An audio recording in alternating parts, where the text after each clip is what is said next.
Yo. Hello, hello, hello. What up, everybody? Welcome to a big, wonderful Wednesday night on Clobberin Times. My goodness. It's you number 163 on YouTube and, of course, 863 overall. And it is good to see you all here tonight. I just been having a fantastic time with all of you. Monday night was really great. All of you who popped in and hung out with us. And, of course, big shout out and thank you to the wonderful Purple Valkyrie for hanging out with me Monday night, making that just such a wonderful and memorable stream. She is always just the best, beautiful, and just always great to talk to. We love Purple. Big thanks to Loki, not only for my opening intro there that he made for me, but having us on the comic book roundtable last night. That was a lot of fun with the gang, the Tuesday night gang. So that was great, and I appreciate all of them. And a little bit of a show note and a couple of show notes before we get started. Let's see here. Tomorrow, 1 p.m. Central Standard Time, the Global Geek Gang shall gather, as we often do. That's right. For some global geek foolishness. It's going to be a lot of fun, like it always is. I don't know what we'll talk about, but the one thing you could be sure of is it'll be geeky. It'll be global. It'll be gangish, because there'll be a few of us too. We're going to gang up on you globally, us geeks. Okay, I got nothing. I don't know where I was going with that. Saturday night. I don't have any artwork to post up for it yet. I've been remiss, so I'll get that up later.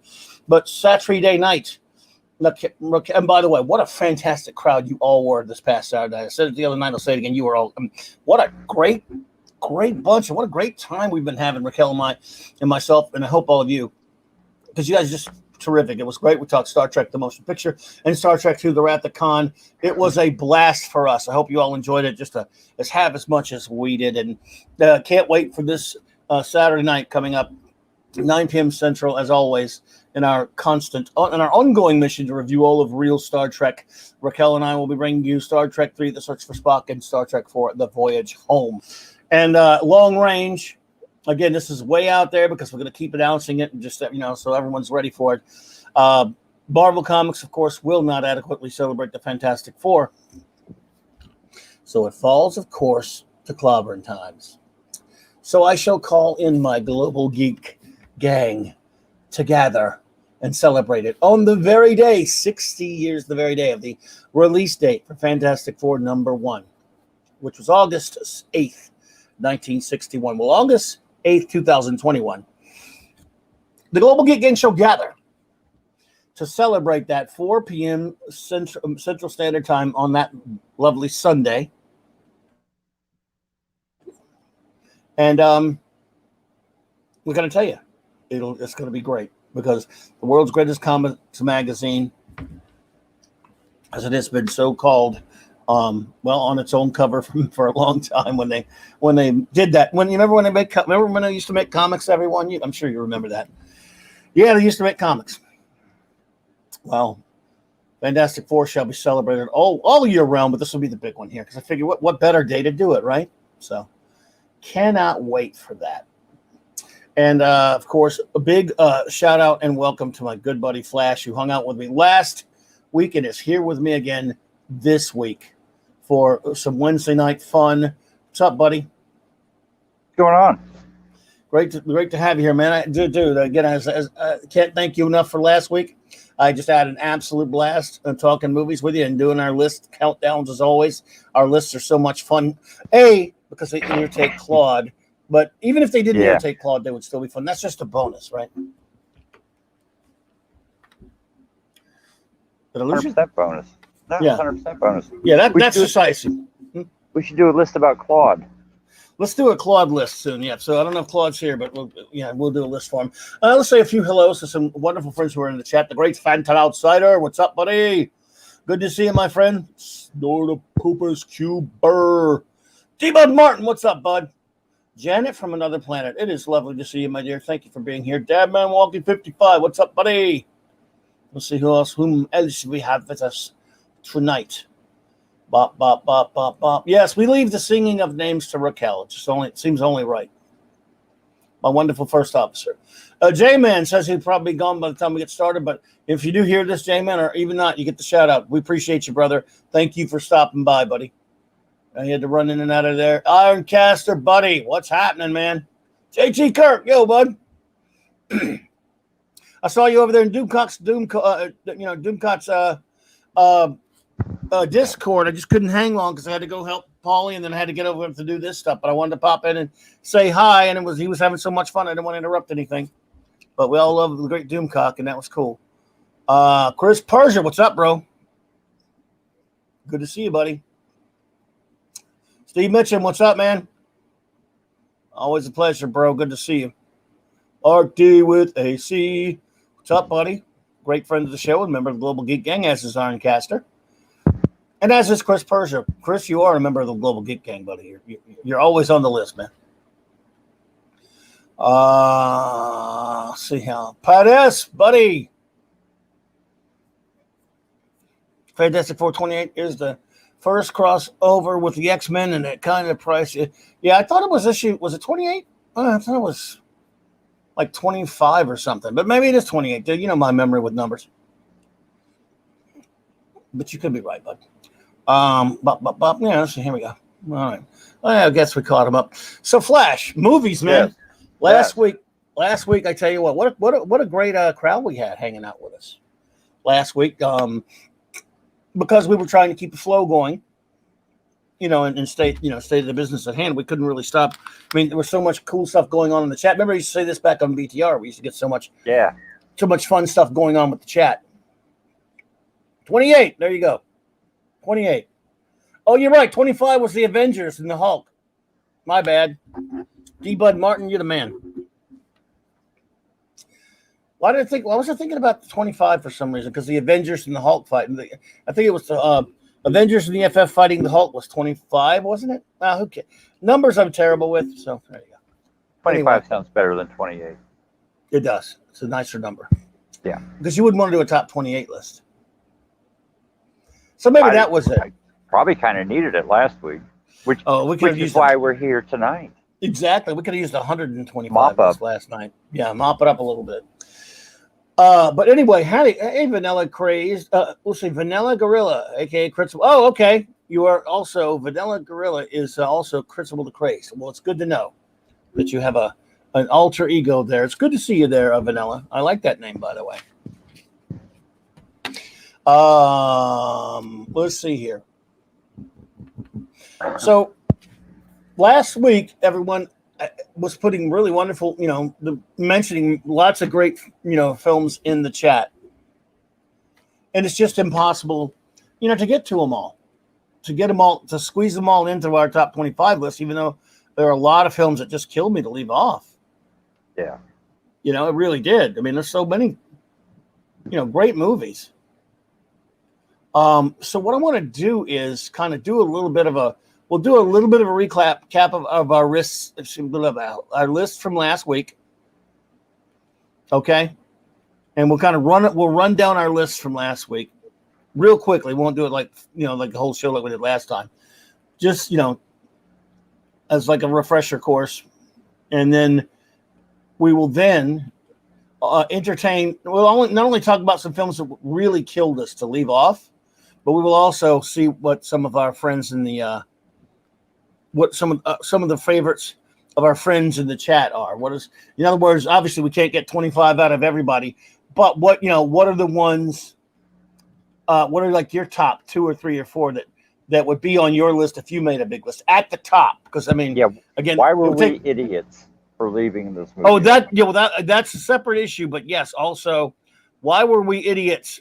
We know why we're idiots. Because the stuff we left off. Yeah. No. But no, there's some stuff that we left off. But also, one other thing I'm going to try to throw a curveball at Flash for, and maybe even at the audience, is I'm going to ask, because there are a couple of films that are very standard, especially for a geek, right? That make most people's top 25 lists. In other words, if most geeks who make a top 25 list, there's at least two. I mean, we're only going to do two because it would take too long. You're gonna come up with two films that you probably think would make most people's lists that aren't on yours. Not just, by the way, it doesn't have to be science fiction, fantasy. I'm just saying most geeks would have them on there. That's why, since this is a geek show, I'm kind of going that way. But it doesn't have to be. It could be just some other film that you think that most people would look at you funny if you didn't see it or you just didn't love it as much as everyone else. Oh, okay. But we'll do that afterward. What we're going to do now is, let's see here, what's going on. What we're going to do now is we're going to do a little bit of a backtrack of our lists. Does that sound good? Recap. Yep. Little recap. Sorry. Say about Okay. So Flash's number 25 was. You don't have to have it in front of you if you want. I got it, but if you want to say. I think I have it. Okay, good. That'll help me out, so I don't have to go. Yeah, I do. Yeah, actually, I still have it. There you go. Well, yours, of course, was Play Misty for Me. Yes.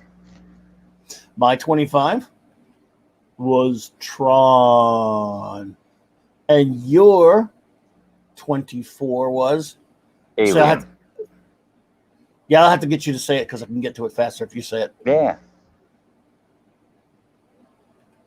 Yeah, my number 24 was Alien. Your number 24 was Alien. My number 24 was The Adventures of Buckaroo Banzai Across the Eighth Dimension.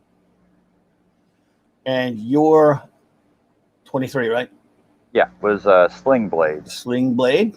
My 23, we'll go through these fast, folks, I promise, was Captain America the Winter Soldier. Okay, your number 22 was Kingdom of the Spiders. Okay, and my number 22 was Tombstone. And your number 21 was National Lampoon's Christmas Vacation. And my number 21 was. Oh, I'm sorry. It's in the wrong spot. Everyone has to go down to it. Where are you? Oh, we're always prepared, folks. I was sort of prepared.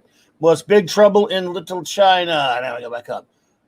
Your number 20 was Dazed and Confused,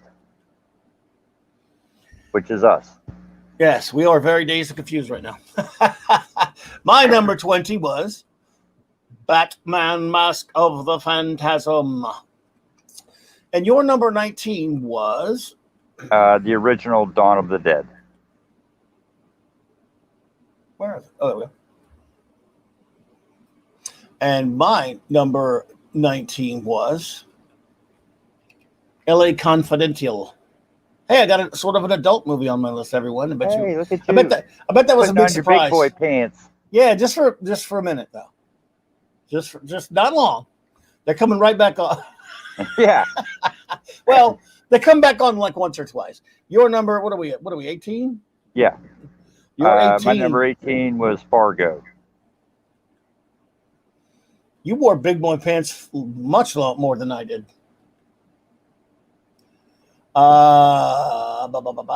My number 18 was, where is he?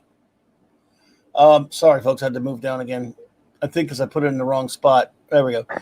RoboCop. I got a few things out of order there. Okay, bop. Your number 17 was The Green Mile. There we go. And my number 17 was, well, still is. These are all still is. MASH. Your number 16 was The Big Lebowski. The Big Lebowski. My number 16 was Duck Soup. Your number 15 was The Legend of the Lone Ranger. Yeah, that's right. Hey, both of our 15s not a typo. But dude, both of our 15s were westerns. Because my number 15 was The Magnificent Seven. Let's see here. Your number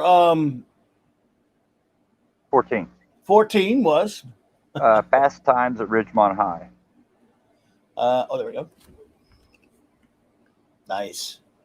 And my number 14 was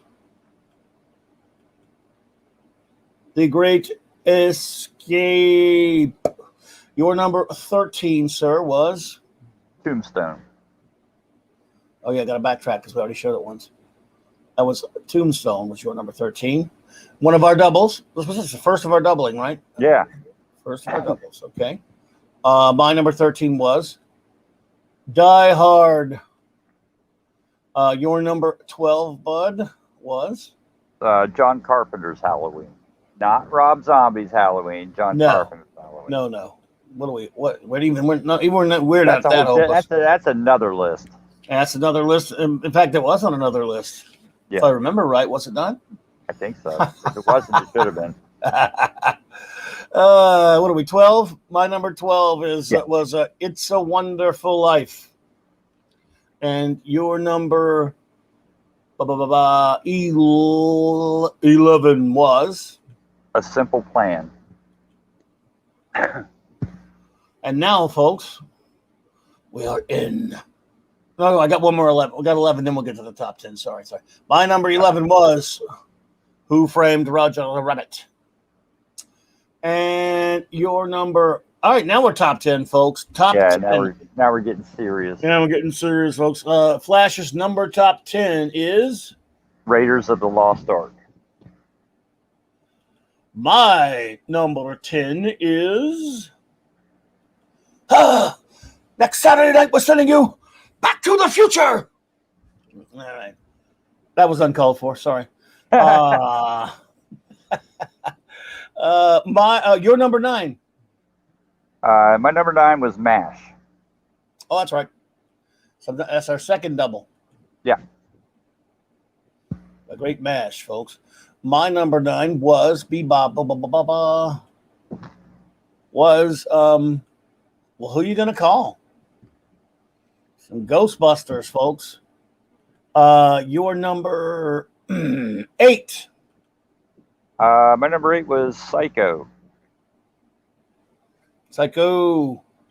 My number 8 was Always have to double check everyone. Sorry, we want to be thorough here. Forbidden Planet. And Flash's number 7. Yeah, 7. Star Trek 2, The Wrath of Khan. Yeah, that's right. I'd forgotten that we had a tie at number 7. Oh, yeah, we did tie, didn't we? Both of our number 7, folks, was the great Star Trek 2, The Wrath of Khan. Because some lists we've done, we've had ties here, sometimes more than once, but sometimes not at all. So it was cool that we had one of the. Your number 6. Number 6 was The Exorcist.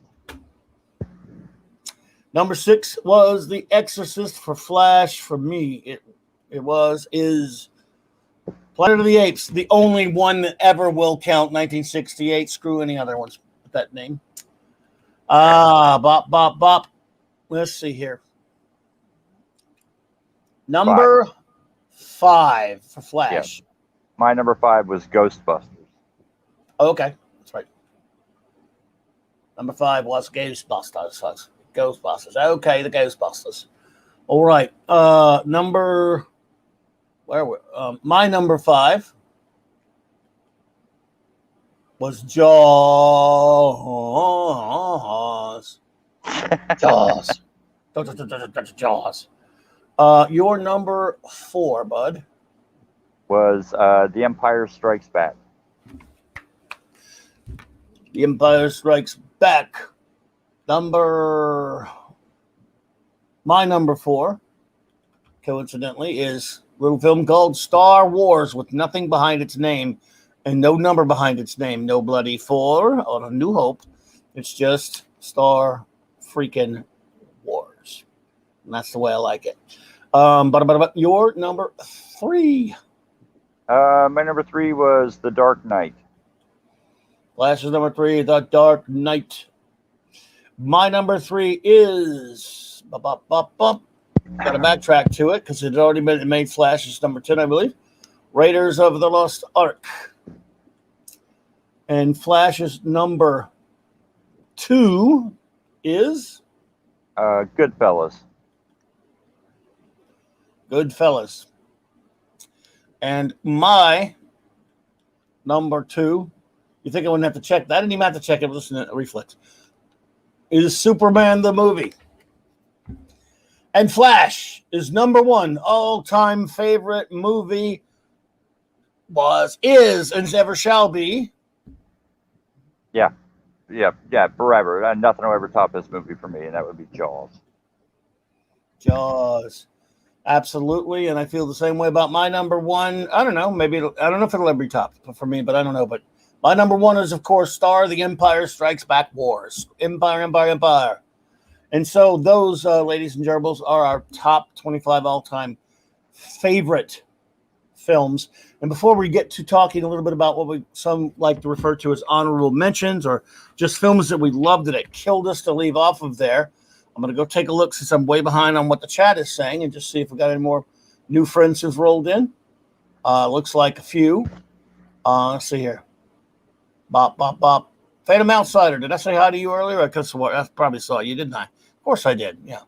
I forget who I say hello to sometimes. Of course I did. So I wouldn't leave him out. I think that's a brightest day. What's up, man? Good to see you. Let's see. I think we're all caught up now. Okay. So, yes. What we're going to do first, folks, is we're going to talk a little bit about let's see. Oh, Phantom Outsider making some jokes about Legends of the Lone Ranger.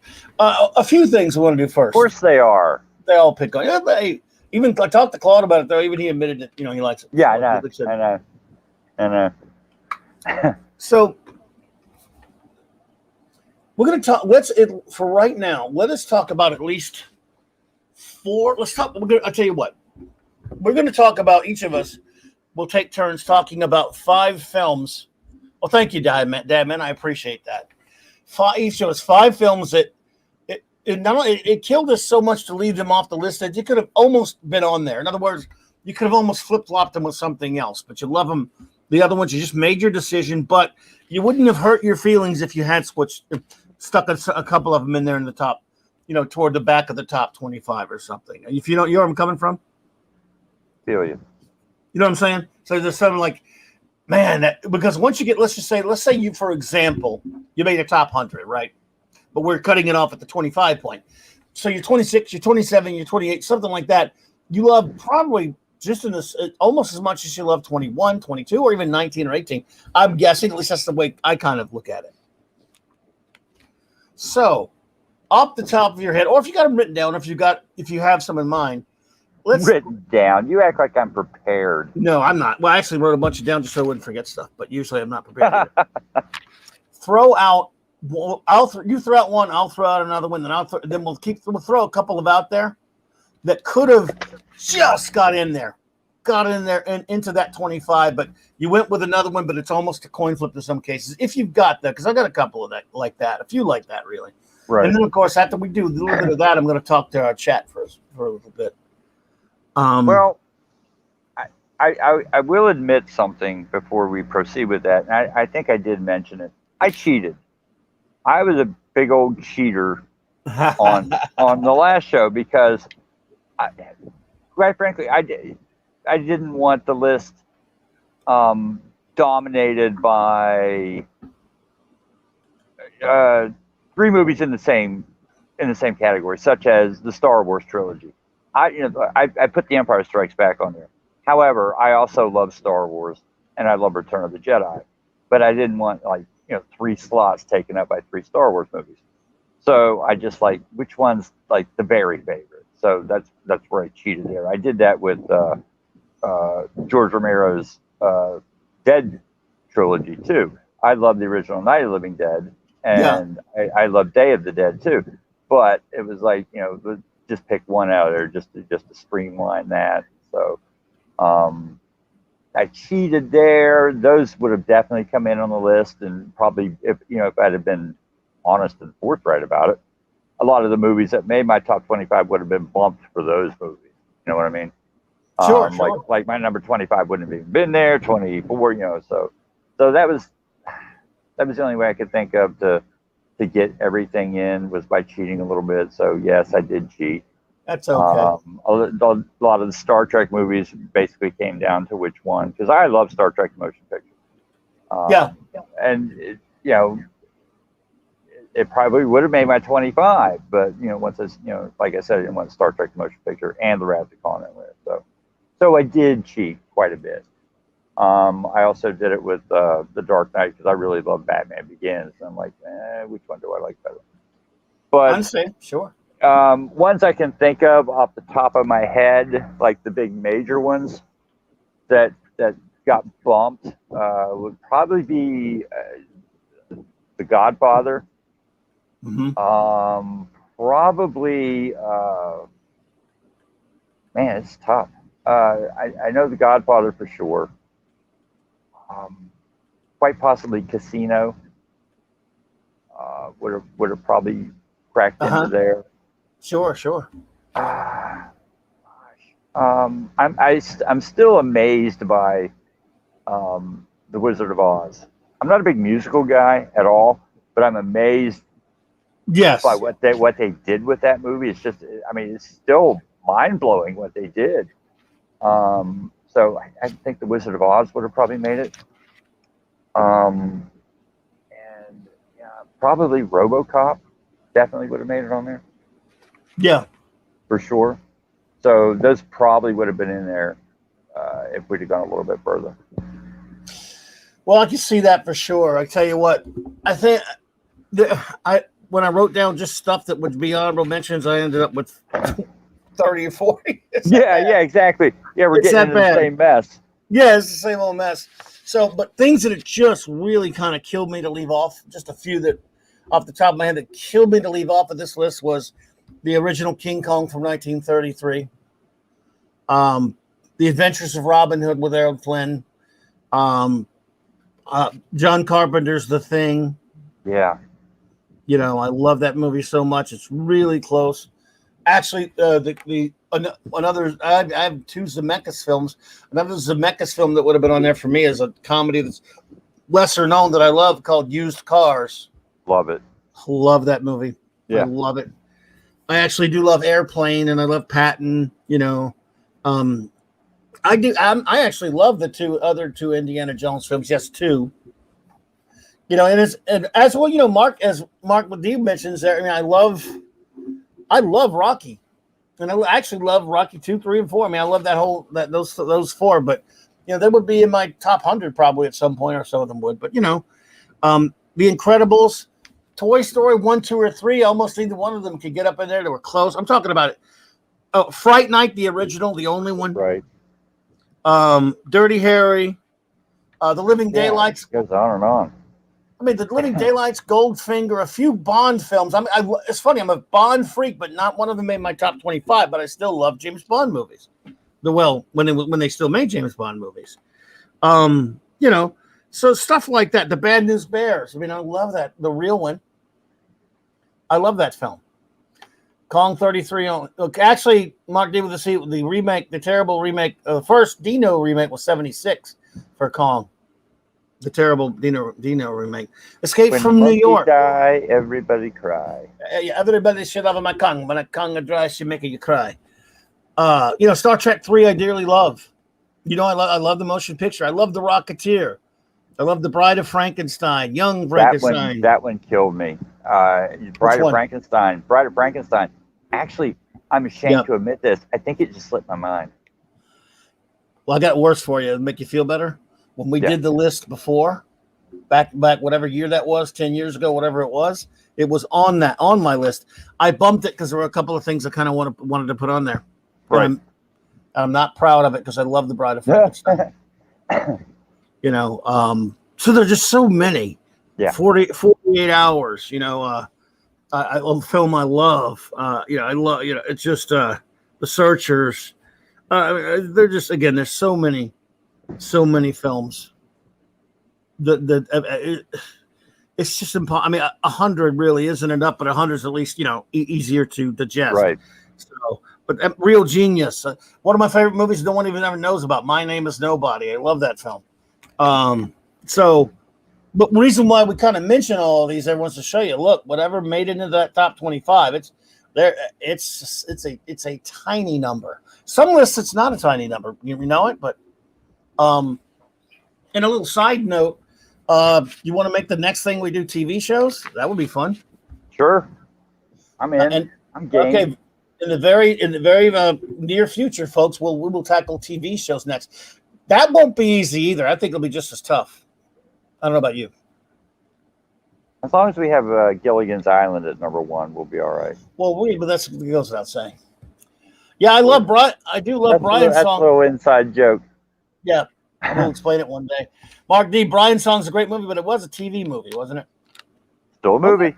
But it's still a movie. Yeah, I love it. So. Still a movie. Don't be a snob. Don't be a snob. Well, I'm just saying theatrical films and TV films are different, aren't they? Duel is a great movie, but it's TV. Yeah. It's a TV movie. Yeah. I'm pretty sure Brian's song was a TV movie. Maybe it wasn't. Yeah, I believe so. I think it was, yeah. Leslie Pat S. No Searcher. Like I said, I love Searchers. Lawrence of Arabia. Look, that's why I love my buddy Michael French of Retro Blessing. It's his favorite all-time movie. And I've never really if you all tell him, I'm going to tell you you're lying. I never watched it. Searchers? No, I watched The Searchers. I haven't seen Lawrence of Arabia. I just never got around to it. I haven't either. I have every respect for it. I haven't seen it. But I do love Brian's song. That's a great film. But, I love Brian's song, though. But, yeah, there's so many, everyone. So, again, just... Both I love like I said, I love the other Indiana Jones films. I love Temple of Doom, even though a lot of people don't like it. And I love The Last Crusade, even though a lot more people think like it. But I think the easiest way for me to break this down would be to go by genres. Like so many things I forgot. Like in westerns, it would have to be like The Tin Star with Anthony Perkins. Mm-hmm. I love the 2 Young Guns movies. They're a lot of fun. Rio Lobo, love that one. I like Rio Bravo better personally, but yeah. And there's another one, Night of the Grizzly. It was a perpetual late night movie when I was growing up. I loved that movie with Clint Walker. Clint Walker. Yeah. Comedies, definitely Duck Soup would have made it. It was on the list at one time. Abbott and Costello Meet Frankenstein. Love it. It's a mad world. That killed me to leave that off. Sports movies, definitely like North Dallas 40. Bull Durham. The Real Longest Yard. Love that one. Yeah. 8 Men Out. That was good. Yeah. Cult movies. I love cult movies. I'm a big, like I told you, my sister and I, we deliberately find, the worst movies we can find just to have fun with them. And I love cult movies. Things like Plan 9 from Outer Space. It's horrible, but I consider it a favorite because it's so much fun to get a group of people together and watch. Ed Wood, Tim Burton's movie. I love that one. I love Ed Wood. Love that movie. That's my favorite Tim Burton movie. That's my favorite Tim Burton movie. Which is, kind of cult connected. Other cult movies would be like Rocky Horror Picture Show. I have kind of a love-hate relationship with Robert Altman's Popeye. It's a weird one. It's a weird one, but I get a lot of enjoyment out of it. I don't know if it would be, it would have to be really low on the list, but I kind of like it. Just because it's so bizarre. With Robin, that brings up Robin Williams. One of my movies I hated to leave off was The World According to Garp. One of my favorite. I love The Best of Times with Robin Williams and Kurt Russell. A lot of people don't even think of that one. Moscow on the Hudson. I like Moscow on the Hudson. There's just so many, and I'm a big fan. I was a big fan of the Nature Strikes Back movies from the 70s, which is how Kingdom of the Spiders got on there, and there's another movie with Charles Bronson called The White Buffalo that I watched Oh my God, that's a Dino movie, countless by the way. times. Yeah, I watched that thing countless times, countless times. Is That's a is it a weird great movie? No, that's not the point. It's not the point that it's a great movie. It's a favorite movie, and I love it. I would watch it any given time. But there's just so many. I mean, it's so many. They're tough to think of off the top of your head. Probably one of the greatest decades for movies was definitely the 70s and the 80s. But I mean, stuff will pop in and out of my head all night, I'm sure. And I'll just spurt it out like a maniac. Oh man, there's so many, dude. It is a killer. It's killer to even, I don't know, even to make a list like this. So it's like we were talking about. These aren't best movies. These are movies that right. we These love. are favorite. We love them. And sometimes there's no real reason. You can't really explain it. And I've had movies turn around on me. I've talked to you this many times. The John Belushi, Dan Aykroyd movie, Neighbors. I was pissed. I was so mad when I left the theater. I'm like, I want my money back. That movie was so terrible. And now I love it. And I don't know why. Neither does Claude. Claude thinks that's I love it. I love it. I know it's universally panned and it was a tremendous bomb, and I hated it the first time I saw it. But it's kind of like my own little personal cult movie. There's just something about it that I love.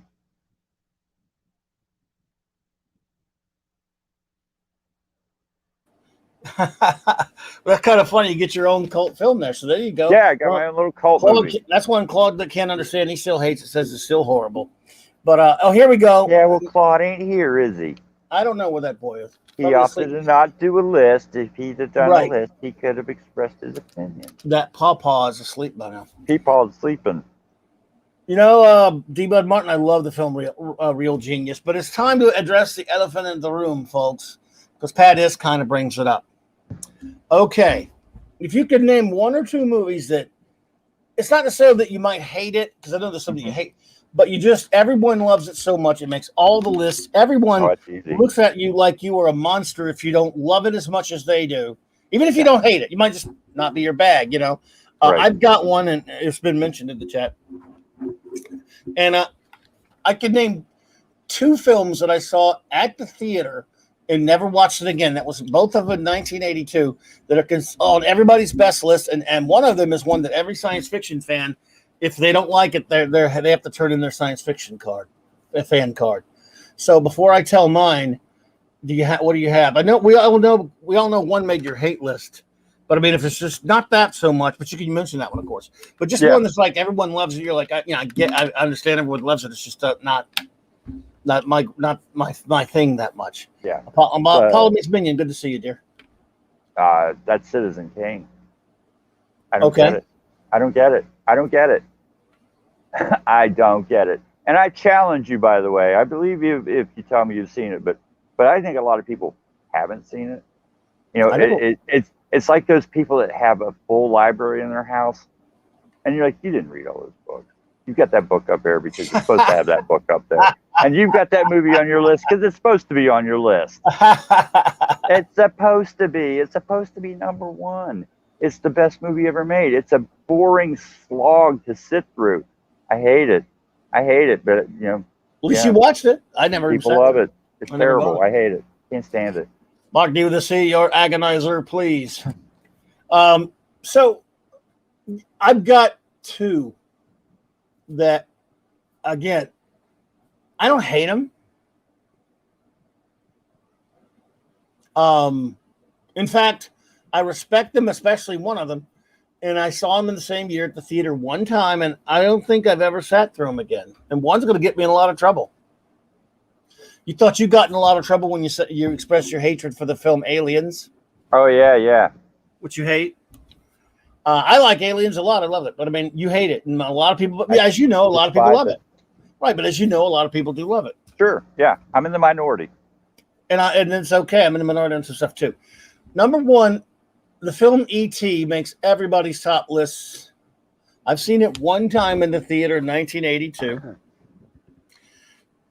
Didn't care much for it, and I think I don't know if I've ever sat all the way through it again, but I've caught it various times, bits of it, pieces on cable. I've softened up. I don't have anything against it. I think I respect it. I think it's a wonderful soundtrack by John Williams. I just think it might be extraordinarily overrated. You got Ironcaster called it. Good job. But the next one's going to get me excommunicated from geekdom. So you may as well say your goodbyes to me now, Flash. Well, they'll be saying goodbye to me too because I think I know what it is. It was nice knowing you. It was 1982. I saw it in the theater the first time.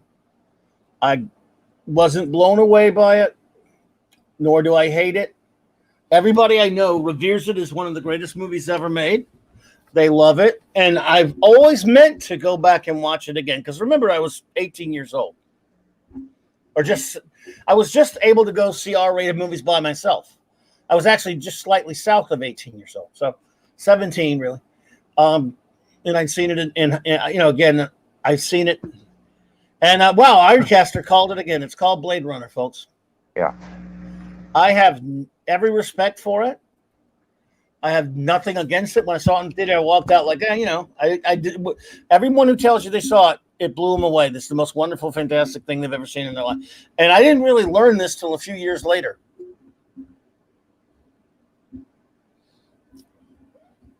And see, I've just lost one friend right there. And Pat S., a dear friend, is now gone, leaving by. Man, I'm not a contrarian. I don't hate. But look, I can be a contrarian sometimes, or at least catch myself. I really have nothing against it. I didn't even dislike it. I think when I saw it, I was kind of left a little cold. Remember, I'm 17 years old, and I want to see Harrison Ford in a spectacular, science fiction film. And by the way, Dad Men Walking, I'm kind of that way about Unforgiven also, but I'll get to that in a minute. But I had nothing against it. Not only that, I've always, because of the way people have adored it so much and appraised it so much, I've always planned to, in my adult years, go back and watch it. And I still intend to. In fact, my son has the, I don't know who gave it to him. It has like a special edition or whatever, and on a DVD from, he's had it years. And I've meant for years to go sit down and watch it again. I have every intention of doing it. I just never, get it. But that's one that, everyone is sort of the Citizen Kane of science fiction films. If you haven't seen it, something's wrong with you, and if you don't like it, you're probably just you're scum, I guess. Yeah. No, I'm with you on it. I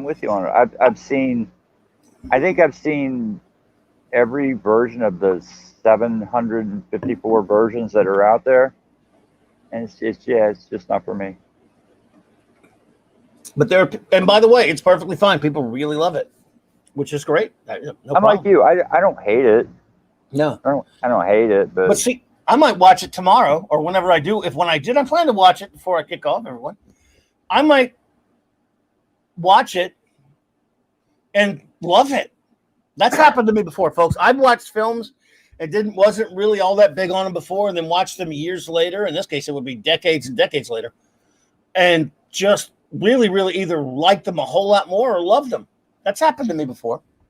I don't know if that's happened to any of you, but it's happened to me. It's rarely happened where I really, really loved something and then hated it later. Well, Pat S., I'm with you there. Oh, I love the Dirty Dozen is 10 times better than Saving Ryan's Privates, buddy. I'm with you. So, Unforgiven is another one where, to me, that film that last 20 minutes is fantastic. But he finally nuts up and becomes badass Clint Eastwood.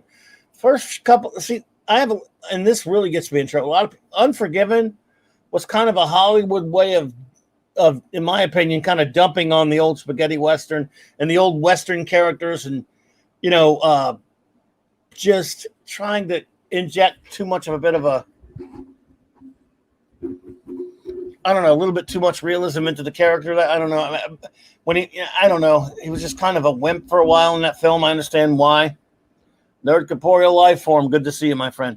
I liked it. I'm just saying I've never loved. That's nowhere near close to my favorite Clint Eastwood film.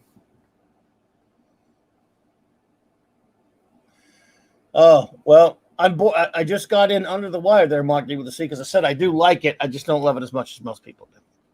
I do actually will say I love the last 20 minutes of Unforgiven, though. Oh, I do love all the Gene Hackman bits. But so I'll go to chat. Everyone now, sort of like when we do our Saturday Night Star Trek, when we ask the chat a question. Everyone now, since you don't have a limited amount of space right now in the chat, and they only have a limited amount of space they could type in. If you did a list, and you can't do 25 in there, it'd been possible anyway, which is fine. Just put 4 films that you love that would be at the top of your list. You don't have to prioritize them in order. You don't have to put number 1, 2, 3, 4. You can put my all-time favorite movie is, and then 3 other mentions if you want to do that. I want to see what everyone else's favorite films are, because the 25, all that kind of stuff, it would take forever, and you have to write an epic. Just if you want to put your number 1 favorite and then put 3 others that would be close, you could do that. If you so choose, do it in any way you want, but keep it like so the 4. Choose. Yes, choose. Let's see here. J.T. Kirk, Schindler's List, Blazing Saddles, Jurassic Park, Das Boot. Nice. Exquisite. Excellent. Let's see here. Give everyone a chance to sort of like what we do on Saturday nights when we only got 1 so far, but I know the others are thinking of it. You guys can have time to think about it now. No hurry, no pressure. No pressure. This is really kind of open geek talk. We're kind of doing honorable mentions. Let's see here. Because TV shows, dude. What do you think? TV shows next? For sure. Because that was so long ago. I'm sure other shows have come and gone by now. Oh, yeah. That was. We did. Yeah, that was. Oh, this is something like probably about almost 10 years ago we did TV shows. Oh, yeah. Yeah. And, you change a little bit here and there. You might reorder them a little bit. Okay, let's see. We got a few now. Ptolemy's Minion loves Lady Hawk. The Princess Bride. I love Princess Bride as well. Pale Rider and Silverado. I love Silverado. My buddy Michael Retroblasted was kind of talking. He doesn't like it as much. We were talking about that. But I love Silverado. It killed me to leave it off the list. He is not a big fan. But he loves. I don't think I've seen it. Really? I love that movie. I don't think so. Michael is the man, though. By the way, looking forward to Iconicon. Mark D with a C. Patton. Love it, man. Wrath-the-Con, of course. Star Wars. The Sure Thing. And Spinal Tap. Nice. Nerd Corporeal Life Form. Can't do it. Hey, no pressure, Nerd Corporeal Life Form. You're fine, man. You are fine. Dadman Walking, Star Wars, The Empire Strikes Back, Terminator, Starship Troopers. There we go. Let's see here. There we go. For today, I'll go Harvey. Oh, that's a great one. From Phantom Outsider. Liberty Balance, great one. I watched that not too long ago. Love it. Grand Theft Auto. Wow, cool. Wasn't that Ron Howard? Yeah, it's a Roger Corman film? Roger Corman, yeah. Americathon. Wow. Remo Williams' Adventures Begins. I watched that not too long ago as well. A buddy of mine gave me that on gave me a Blu-ray of it. Oh, Fred Ward. That made Fred me think Ward. Tremors would have made my list. Oh, Tremors would have made my. Oh my God. Now Yeah, I'm very love sick. Tremors would have made my list. I love the first Tremors. That's one of the greatest. Now you know what? I might have bumped something for it too, and I just didn't think about it because I'm a jackass. I might not have bumped something for it, but I would have mentioned it earlier tonight when we were talking about that. D. Bud Martin, I am so with you. I love Real Genius, man. Real Genius is one of my favorites. That killed me to leave that one off. Bride of Frankenstein is fantastic. Thunderball, yes, sir. Young Frankenstein, yes, sir. Willy Wonka, Oh my God, yeah. Love Willy Great. Wonka. Love it. Great choices. Ironcaster, Bride of Frankenstein, greatness. We belong dead. Army of Darkness, love it. Another one that I forgot to mention earlier that would have been brutal to leave it, but it would have. I love it. I love UHS. I'm glad UHF. I'm glad you got it on there. I love Al Yankovic. That's pretty cool, Ironcaster. Pink Panther Strikes Again. Yes. Enter the Dragon. Star Wars. Very good. Pat S. Pulp Fiction. Transformers the movie. Tora, and Hoosiers. There you go. Some Hackman for you there. Let's see here. See if we got any more. Oh, there we go. I think we got Janet. Rocky Horror Picture Show. Victor, Victoria. I remember that one. The Great Raid. Not sure if I've seen that. Wizard of Oz. Nice. A lot of great picks. Did I miss anybody? Okay, if I missed anyone or not. Lots of great stuff. There's so many great ones. Like I said, there's some stuff. The Dirty Dozen was mentioned earlier. It killed me to leave that off. I love it. Oh man, there's just so many. And like you mentioned, Tremors. Good God, what a great movie. That's one that really came out of nowhere. Phantom Outsider has every movie we've listed so far on DVD, of course. Of course. Tremors, Blind Samurai, and The White Witch. There you go, Apollo Minion. Yeah. Wait, what is that now? He's got every movie we mentioned? I think he said he's got every movie listed so far on DVD. That's a lot of movies, man. On our list? On our list, you mean just the ones everyone's talking about here? Maybe both. Be a lot of movies. That's a lot of movies. And some people are collectors. That is a very good point, JT Kirk. It is interesting how few movies on the list are post 2000, let alone 2010. Kind of says something about the quality of cinema. About that is so true. That is so true. Matthew Pounder, When Worlds Collide. Yep, cool. George Powell. I love George Powell's Time Machine. I thought he kind of made a few fumbles on his Doc Savage movie, but I still kind of liked it for the goofiness that it was. But that is a very good point, JT. I remember I updated my list when we did it last week, and I added a movie that I love called Captain America: The Winter Soldier. But other than that, I didn't have anything from the 20th century on my list, if I recall. You had a couple, but not much. I think you had you had Dark Knight, but what else did you have from the 21st century? We'll take a look here. I think that's I mean, I'm looking back at it, and I mean, Big Lebowski's 90s, right? Yes. 90s. Fargo's 90s. Days of Confused is 90s, of course. Blah, blah, blah, blah, blah. So yeah. Now, when it comes to the 21st century, I really do like the Lord of the Rings films, but you know, they wouldn't make my top or anything like that. But I do like them a lot. But there aren't a lot of. I mean, it's not that there aren't movies in this century that I don't like. It's just that Right. Priorities.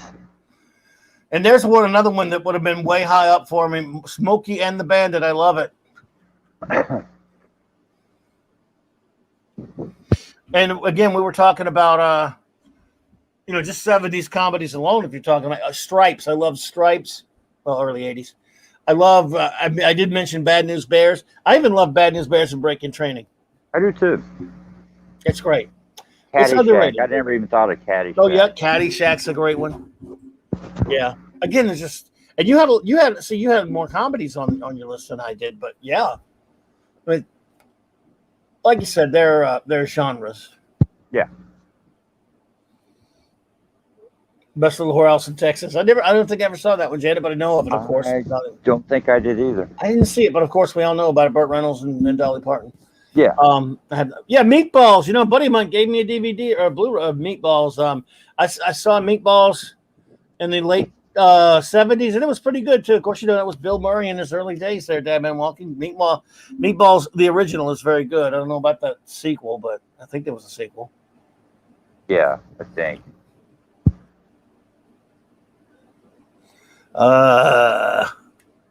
Some more. Yes, Tremors. Well, let's see here. Tremors. The Crow. The Crow. Oh man, Crow's slipped my great. mind. Slipped my mind. But would it have made the list anyway, or would it have been tough to leave off? Tough to leave off. Tough to leave off. Great movie. Yeah. It's funny. I'm a Harryhausen freak, Ironcaster, and I like Clash of the Titans. It's not my favorite Harryhausen film. Now, it's way better than those filthy remakes, but, Laputa, the Castle in the Sky, Kung Pao, Police Academy, and even your Inceptions, your Matrices, the Avatar types of the world just don't hold a candle to any of the ones. Yeah, I personally hate Avatar, but I guess a lot of people do like it. Never seen it. But JT, you're absolutely right. Even some of the good ones,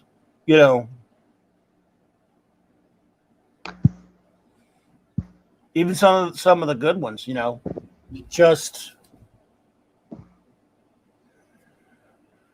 I don't know.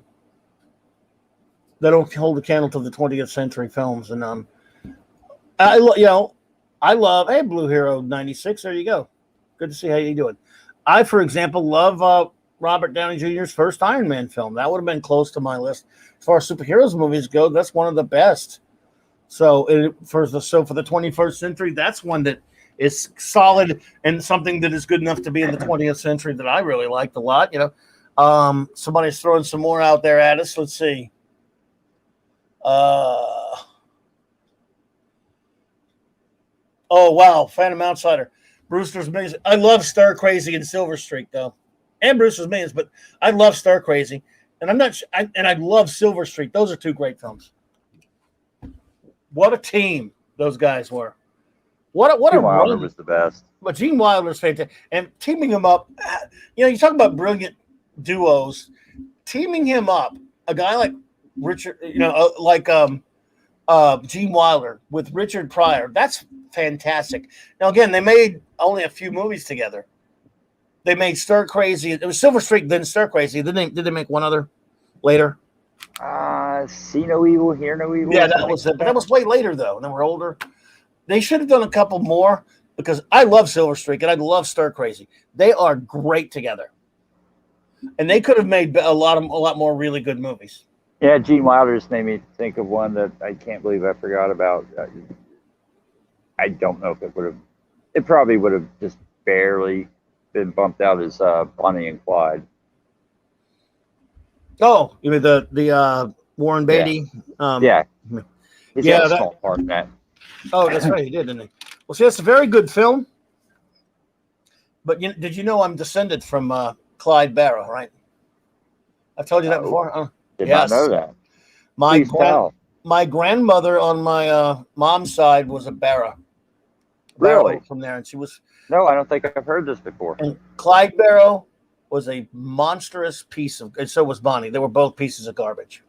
That movie romanticizes some horrible, absolutely did. Horrible killers, butchers. That's true, Day Bud. The great Patrick McGowan was the villain in Silver Streak. Silver Streak's great, man. I love that film. And Bonnie Parker was no Faye Dunaway. No. Whoop. No, she was not. She was not of that at all. So, a movie that I love. I wonder if anyone. I'm going to throw one out there. See if anyone's seen it. One of my favorite. Hey, Catman, aka D.D. Myers. Good to see you. Yeah, Apollo. It was mentioned earlier. Love Smokey and the Bandit. Has anyone out there ever seen My Name Is Nobody? Is it a Western?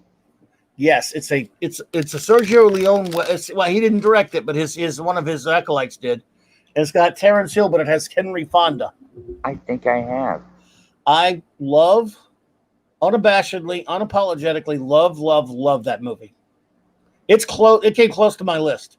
My Name Is Nobody, with a great Ennio Morricone score, by the way, is the story. Terrence Hill. If anyone remember those Trinity movies, And Trinity is my name is Trinity, and Trinity is still my name. And all those films. I don't know if anyone remembers Terrence Hill. He was an Italian actor who was really big over there, big blonde haired, goofy looking dude who was in Super Fuzz, a crazy movie. I don't know if you've ever heard of that one. Well, My Name is Nobody is sort of a comedy, but it's got, again, Henry Fonda. And he played My Name is Nobody. The guy that plays, quote unquote, nobody, Terrence Hill, is this hero worshiper. Henry Fonda's an aging gunfighter. He's the most famous fast gun in the West. It's the turn of the century, right at the turn of the toward the 19th to the 20th century. And he's getting old. He wants to retire, and this crazy young dude follows him around the West, wants to make a legend out of him. And he's like, this kid, this young guy saw him as a kid once. And so later when he grows up, he's unbelievably fast. Of course, this is a tongue-in-cheek comedy. He's unbelievably fast with a gun. And he wants to make his hero immortal, played by, of course, brilliantly by Henry Fonda. This movie's wonderful. It's hilarious. It's tongue-in-cheek. It is a silly, goofy, fun movie that I saw it in the theater when it first came out, and I've watched it so many times, and it just gets ignored. That came close to being on my list. My Name is Nobody with Terrence Hill and Henry Fonda. So, any of you ever want to watch a fun, hilarious Western? That's a great one. And another one that we just really didn't get a chance to talk about. Another one that killed me, another comedy Western that killed me to leave off my list was Support Your Local Sheriff with James Garner. I don't know if you've ever seen that one. I have. I dearly love that film. Much better than the second one, which was okay, Support Your Local Gunfighter. Support Your Local Sheriff has got to be, if it's not the top all-time comedy Western, I don't know what is. But it's terrific. James Garner is absolutely fantastic, as is Jack Elam, Walter Brennan, Henry Morgan's in it. Well, if you get Jack Elam in it, you've already got a winner. Jack Elam was in both of those Support Your movies, Support Your Local Sheriff, and then the other one they made, which was by the same director, but it was a little different. It was called Support Your Local Gunfighter, which was good, but Sheriff was better. And then the same director, I think it was Burt Kennedy, made a film. Have any of you ever seen a film called The Skin Game with James Garner and Lou Gossett Jr.? Really? Not. I'm going to tell you, folks, The Skin Game, not only could it not be made today, I'm surprised. I doubt it can be distributed today. The Skin Game is from the 70s. Love this. I really love this movie. I don't even know how to say it on YouTube without getting in trouble. I'm not kidding, because we live in these times. James Garner and Lou Gossett Jr. are partners, and this is a part of the country where there's still there's slavery in some parts of the country, but not all parts. And they go around, basically they're con men, and he would take Lou Gossett Jr. into a town and pretend like he's his slave owner and sell him off, and then they would run off. They would run off and do it again all over the place. They were con men. It's called The Skin Game. Now tell me they could make that today. Not a chance. But it's hilarious. Hey, Agent Decibel. Like I said, I'm almost uncomfortable talking about it. You know how it is out there. I'm not even kidding. I am. I was like, whoa. But it is hilarious. And remember, Lou Gossett Jr. is brilliant in it. Of course, I always love him. He's always great. And, of course, James Garner's fantastic. So. Oh, I will tell you two movies I struggled with. I just remembered them. Go one was The Breakfast Club. Oh, I love The Breakfast Club, yeah. And the other is a movie. I don't know how many people have seen it. It's called Over the Edge. And it's from the late 70s. I've maybe heard of it. It's like one of Matt Dillon's earliest roles. But that one's really good. I watched that one countless times on HBO. HBO was the greatest for building favorites in the 70s because you would see these movies over and over and over and over and over again. And I watched Over the Edge probably every time it was on. Got kind of a ridiculous ending, but for the most part, it's really good. I really like it a lot. I don't know much about that one. By the way, J.T. Kirk, it might surprise you. I don't know if the similarities. I've never actually sat through Django Unchained. Django. I know it's not D silent. So I don't know the similarities, but they also they made a TV movie sequel years later called Sidekicks, which had Larry Hagman in the James Cagney, listen to me, Garner role, but it did. Hey, Snortopoopas, good to see you there. Oh, I thought I saw Snortopoopas. There he is, right there. Good, Snort, good to see you. But it had Larry Hagman in the James Garner role, but I think Lou Gossett Jr. reprised this role or whatever. But it was not as good. That was a TV movie. So, yeah, if you could track down the Skin Game, there you go. You know, Agent Decibel mentions a film that we didn't talk about called Enemy Mine, which I know you've seen. Louis Gossett and Dennis Quaid. Yes. Yeah. You know, I like that movie, but you know, that's an interesting. You know what's interesting about that film to me? I really like the first 3/4 of it. Almost, I mean, by the way, I like the whole thing, by the way, but I found it kind of strange. Where at the end, when he gets, when he finally gets found by his people and zombies, you know, the child is taken away by these. Oh yeah, God, I can't believe you remember that kid's name. Yeah, zombies was taken away by. I really like the movie. Was taken away by these. I don't know, these bad guys. Whatever, played by Brian James, isn't it? It kind of almost morphs into an Indiana Jones adventure film when he goes and flies back down there and fights all those dudes in the Temple of Doom to release the guy, to release the kid, to save the kid and stuff. But he also frees the Drax. But I like that movie a lot. That was a lot. Wow, you remember way more about this than I do. I thought Quaid was really good. Of course, Lou Gossett Jr. is terrific in that film. Slavers, yes. You know, a film that here's one that just individually singling out some stuff that it kills me to leave off the list because I love it so much. 48 Hours. Yeah. You know, I love Trading Places and some of those, you know, I love Beverly Hills Cop. But 48 Hours is magnificent. Oh, yeah, Mark D with a C mentions Robinson Crusoe on Mars. Adam West, by the way. 2 words, Adam West on that one. I love it, man. That's one. 48 Hours is one of those films I can watch over and over again. Well, it's kind of got everything. I mean, it's really funny, but also, man, there's some scenes in that movie the first time you see it. I actually saw it like on a sneak preview. It was part of a double bill with I want to say First Blood. Really? Yeah, I think it was First Blood, and then a sneak preview of 48 Hours. And the first time you see the movie, not only is it really funny, but man, there's some real tension in that movie. You palm sweat. Wow. They really, yeah. But it is funny, but you're right. Yeah. It does have that too. It makes your palms sweat. I mean, it's like, you know, yeah, it's because the 2 villains, really, pretty scary. But, yeah. Murphy and Nolte. Yeah, I'm a big fan of that team. Nick Nolte and Eddie Murphy in that thing are just off the hook fantastic. I mean, they are great. Now, it's funny, Phantom Outsider, it's funny that you mentioned The Incredible Shrinking Woman, with Lily Tomlin. Yeah, that's not a movie I like that much, but it did remind me of a film that would have made very high got close to my list. In my opinion, one of the greatest science fiction films of all time is The Incredible Shrinking Man, which I dearly love. And you know what? Because we were talking last week, you know, when we mentioned Forbidden Planet, which was on my list, right?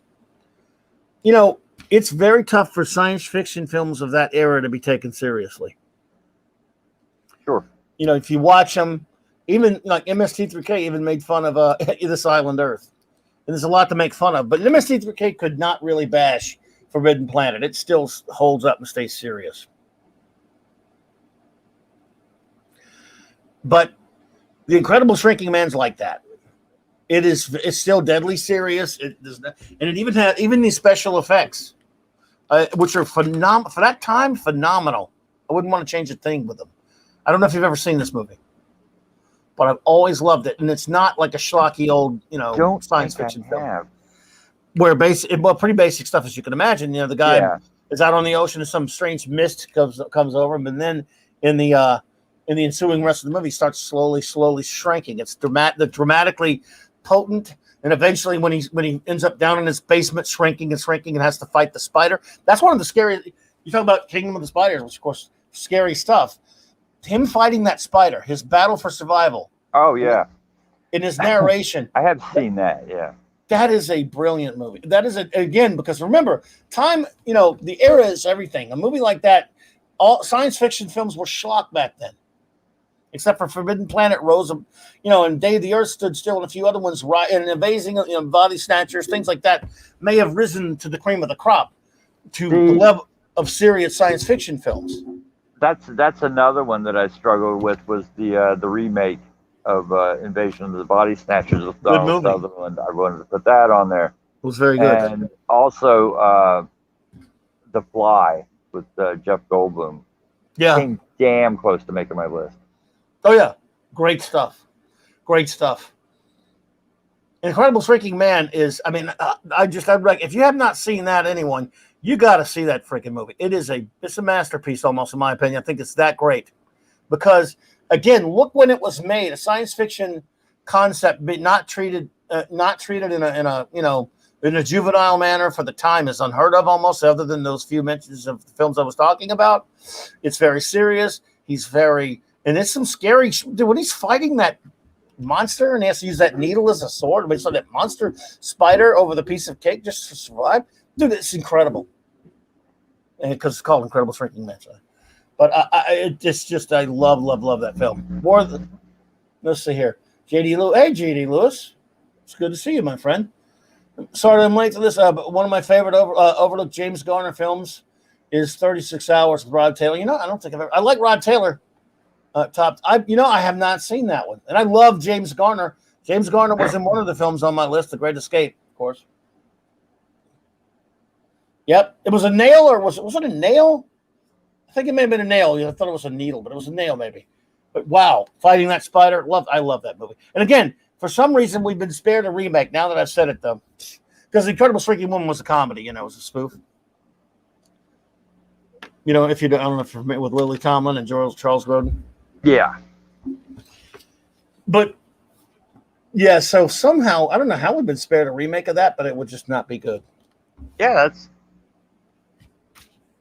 seems obvious, doesn't it? Yeah, it is weird, isn't it? And I do love the original War of the Worlds was another one. The George Powell one or whatever? That was a great one. George Powell's Time Machine. And like I say, there were science fiction films that were a cut above that weren't schlock, but they were not as big as they are, not so much as they are now. Oh, they were junk. There's a good one considered. Yeah. Apollo and Miss Minion. I love that. I love Crouching Tiger, Hidden Dragon. Great choice. And Pat S. Yes, I loved Heavy Metal. The first one. I've never watched Oh, yeah. The kid actress at the beginning of Them. Yeah. Them is another one, even though it's a giant ant. It was with giant ants, it was treated, seriously. Mad Max, I like the Mad Max films. I even liked Road Warrior, but I wasn't. Mad Max Beyond Thunderdome, I thought was a little uneven. Pat, it's good though. Another movie that really just was. Was so close for me was Midnight Run. Have you ever seen Midnight Run with Robert De Niro and Charles Grodin? I don't believe I have. It was directed by Martin Brest, the guy who directed the original Beverly Hills Cop, which I do love. Midnight Run is, Charles Grodin just passed. I think De Niro's a jackass in real life and all that kind of stuff. But one of my, people talk a lot about, when they talk De Niro, they talk Raging Bull and Taxi Driver and Goodfellas and all those things.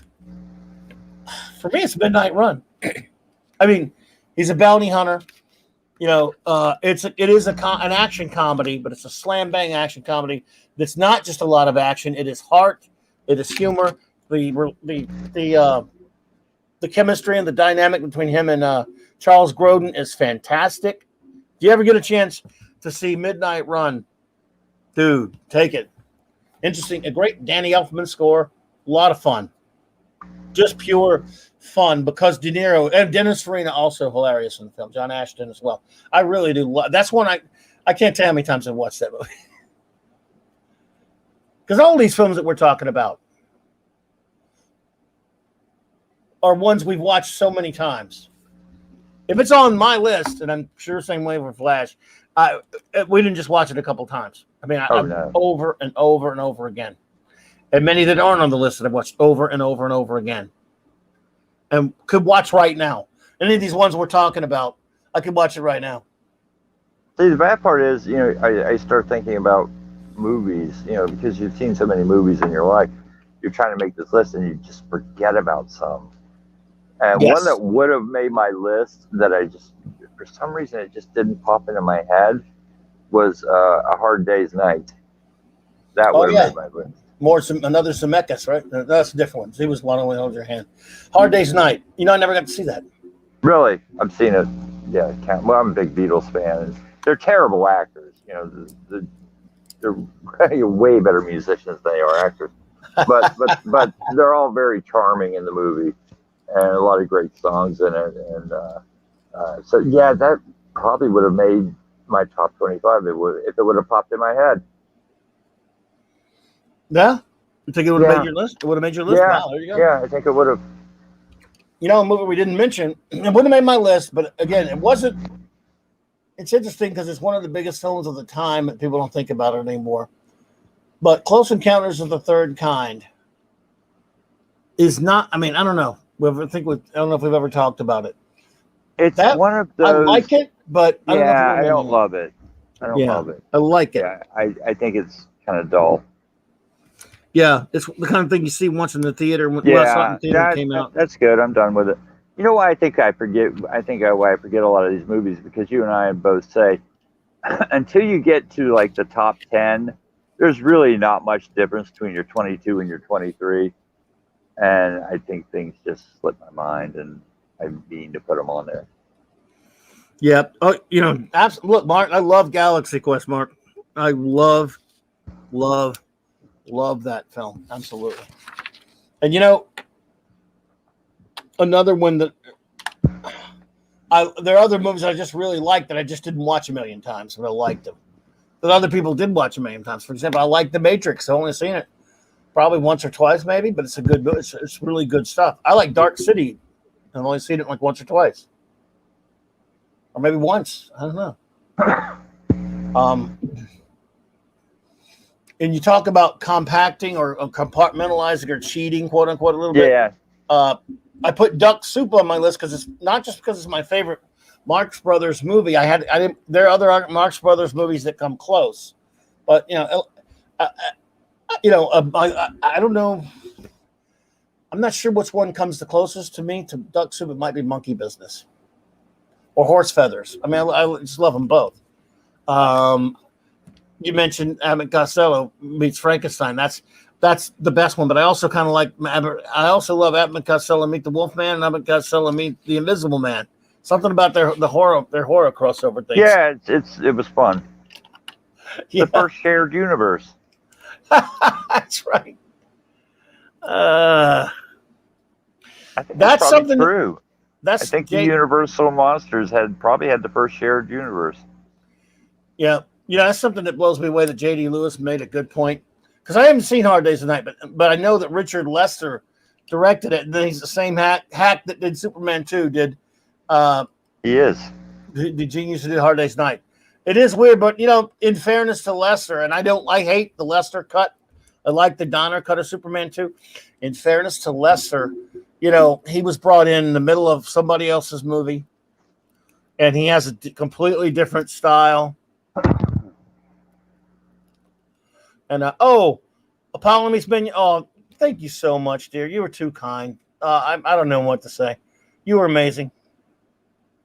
I'm touched by that. You should not have done that, but I am very touched by that. Thank you so much, my dear. Running Scared was pretty good. Yeah, Pat Ass. That was one of those buddy cop movies of the Billy Crystal and oh come on, what was the guy uh, with Billy Crystal in that movie? I don't know. When you said Billy Crystal, you lost me. You don't like Billy Crystal? No. Really? No, I like Billy. He made you know about the buddy cop movie he made though, right? Yeah, but I can't think who was in it. It was a buddy cop movie. Gregory Hines, thank you. 70s. What's up, that 70s rock fan? What's up, bro? So yeah, that was pretty good. It was an okay movie. Bop, bop, bop. Yeah, City Slickers. Yeah, I like City Slickers. That was pretty cool. I only saw it. Again, something I liked. I only saw it once, I believe. One I mentioned earlier, though, was Stripes. That was one of my favorite movies of the 80s. Bill Murray and Harold Ramis.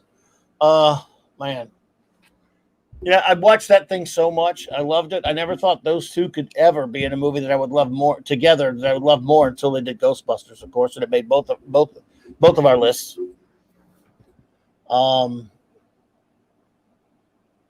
You know the funniest thing about Stripes? Well, I mean, I love the movie. It has some of the worst continuity of any movie I've ever seen in my life. It does have bad continuity. Oh, it's like everything disappears and then reappears, disappears, reappears. I'm like, who edited this thing? Did you know there's a big added scene? And I got a DVD with a big cutout scene from Stripes. Nah. I have a DVD set from a while back that has a cutout scene where they leave the base and go partying in some. They go to some party on some island or some kind of crazy crap like that. If I remember right. I swear to God, I got to find it and dig it up. It's been years since I watched it, but there is one. There you go, dead man walking. Sergeant Hulka with the big toe. Gonna see how far you can stick it up your ass. Lighten up, Francis. One of these men may save your life one day. You got that? Then again, maybe one of us won't. One of the most quotable freaking movies ever. Stripes. Super quotable. Yeah. How about The Right Stuff? Did you ever see that? I have not. That's a long movie, but I love it. That was great. That was a great one. Again, it's just not that kind you can sit and watch it over and over again. It's just long, but it's still right. It's really, I really liked it though. Because they don't do that anymore. They don't do the big long ass movies anymore with the Not intermission. Really. You know, the last time I saw a film with an intermission was I think 2003. It was Gods and Generals. Oh man, I love that. By the way, I love that movie. That may be the last time though that I've seen one. Don't say that. I love that movie. I ate shit over that movie. Huh? I ate big shit over that movie. Oh, you were working at the theater. That's right. Yeah. I had a group of Civil War reenactors who desperately wanted this movie, and it was so long that they didn't want to book it. Right? Like this movie's way too long because you don't get as many shows, which reduces your box office. But they came to me and they're like, "Oh, we're going to bring all these people, and we're going to have this and this and this." And so I had to call back the home office and say, "Look, I really need this movie." And I begged for it and begged for it and begged for it, and I got it, and nobody showed up. And I ate shit over that for months. Wow. I showed up a couple times, but not there, of course. Now I'm going to commit heresy. You ready for some heresy? Sure. Always ready for some heresy. Okay, our good buddy Mark with the C mentions a film called The Evil Dead. I like it, by the way, so I'm not going to be trashing The Evil Dead, but I'm going to commit some heresy here. Yeah. I actually love Evil Dead 2 more. I'm going to commit bigger heresy. I walked out of The Evil Dead.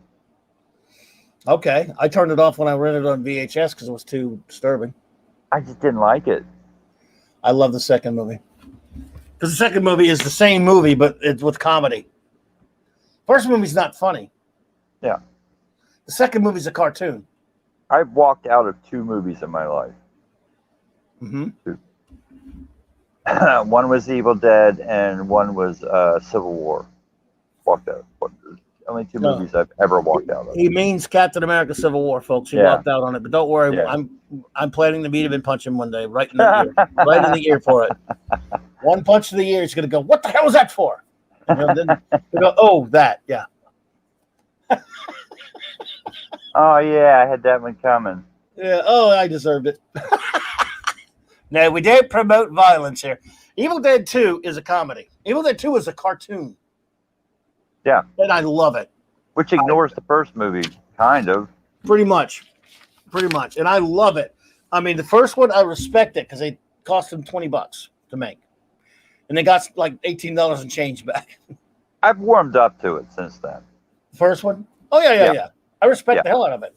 Yeah, But the second one was just insane.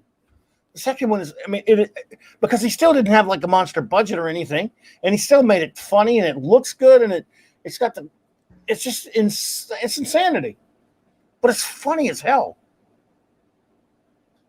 And I love Army of Darkness, so I love and that. I don't know. That's even more of a cartoon. It is. Oh, good Lord. Yeah. Let's see, Darth Maul. When Darth Maul appeared in Solo, I started talking out. Let's see. When Darth Maul appeared in Solo, I started talking out really loudly and mocking him and the movie. It was a terrible movie. Only one other person other than our group, so a big deal. Except my kids was telling me to be quiet. Well, that movie sucks. It deserves. I watched it via the high seas because there's no way I was going to go see it, but. That Darth Maul scene has got to be one of the most embarrassing things I've ever seen in a movie. I was embarrassed for Ron Howard for that. Because Darth Maul, if you're going to have him pop up on a view screen for 5 seconds, all right, whatever, fan service, that's fine. But then, I don't know if you've seen this, if you've seen it, Flash. Solo, yeah. Yeah, I have. Okay, well, at the end, when he's talking to, when he pops up on the screen, Darth Maul, I'm not even though I think the movie sucks. That I don't have a problem with in and of itself. But then he turns his fucking lightsaber on for some reason. Not because he's about to fight. Not because I guess just because he thought, hey fans, it's got enough that you're having a fangasm now that you're seeing Mark, you're seeing him. I'm going to turn my lightsaber on to make it even more cringy. Which is such a weird scene to add in that movie, by the way, because unless you've kept up with the EU stuff, you don't know. Yeah, you don't know he's alive. You're like, I thought he was dead. Yeah, that's true, and most people don't. We're just dumb, but it's fine if he just talks for a second. I mean, yeah, a few people might get off on it, but he turns on. Why are you turning? Why did you turn your lightsaber off? Here's one from and if you have any movie questions for us, please throw them out there. What did you and Flash think of Blade when it first came out? I've never heard you talk about anything about horror comics. Now, I'm assuming you mean the movie, even though Blade was, of course, from Tomb of Dracula. I like the first Blade. What did you think of that? I did too. I like the second one better, but I like the first one. I thought the third one was terrible. Yeah. But I like the first two. Yeah. Well, the third one was really bad. Yeah. No, I like Blade. I like Blade 2 more, but yeah, I really like Blade. Yeah. I'll tell you movies that really, we're talking about, and we mentioned a few, but just to go, that killed me to leave off was, and I can't decide, how you were picking one of a trilogy to put on your list to represent them in a sense. Right. I love the first 3 Toy Story films. I'm not sure if I did go ahead and break down and put one on my list, because I do love those. I'm not sure which one I would put on, which one I love the best out of the 3. I almost love 2 the best. I think it's 2. What do you like the me. best? Yeah, 2. I think it's 2. Yeah. Yeah. Did you see 4, by the way? I have not. I did. That didn't sound very enthusiastic. Yeah, they didn't really need to make it. I mean, it's not bad, but it's like when you got to stand up to Story 1, 2, and 3, you're just, why take the gamble? Right. You Because ended, Pixar needed a hit. I guess, but man, they'd already disappointed me because I love The Incredibles. To me, one of the greatest superheroes ever made. I truly adore The Incredibles. Incredibles 2 was one of the biggest disappointments I've ever seen. Now, Toy Story 4 wasn't that big of a disappointment because I didn't expect it to be any good anyway. And 70s rock fan, I love the Kentucky Fried movie. Popcorn you're eating has been pissed in. How about that last scene? I can't even talk about it here. Oh my God! What about? I liked Mars Attacks. I'm not a big Tim Burton guy per se. I have never seen it. I love it, but oh really? I really like Mars Attacks. I thought it was a lot of fun. That's my other, because you could chop off both, one of my hands at least, and I'd have enough fingers to count Tim Burton movies that I really, really like. And I'd have plenty, maybe some left over. I love Ed Wood, but I like Mars Attacks. I thought it was a lot of fun. Goofy, just crazy fun. Nothing special really so much, but I liked it. I thought it was cool. Tootsie, that's a good one. That was a good film. Really, Tootsie was pretty good. Bill Murray, I think he was uncredited. Bill Murray was really good in that, I thought.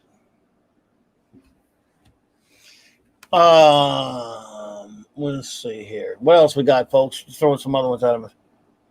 Yeah, God, I hated the second Incredibles movie. You talk about a letdown. I don't know why I expected it to be any good, but man, I just Holy Moses, Top Secret, and Holy Moses. I never saw Holy Moses, but I'd like Top Secret. Invaders from Mars. I can't remember that. I don't think I saw that one. I think I may have seen that one. Airplane 2 was not nowhere near in the class with the first one for me, but it was still okay because Shatner was really hilarious in it. What'd you think of Shatner and Airplane 2? Oh God, I forgot he was in that. I'll take that as a not too thrilled with it though. No, it was fun. I thought it was funny in it though. I thought it was pretty funny in that. Yeah, lighten up, Francis. Someone quoted there. Yeah.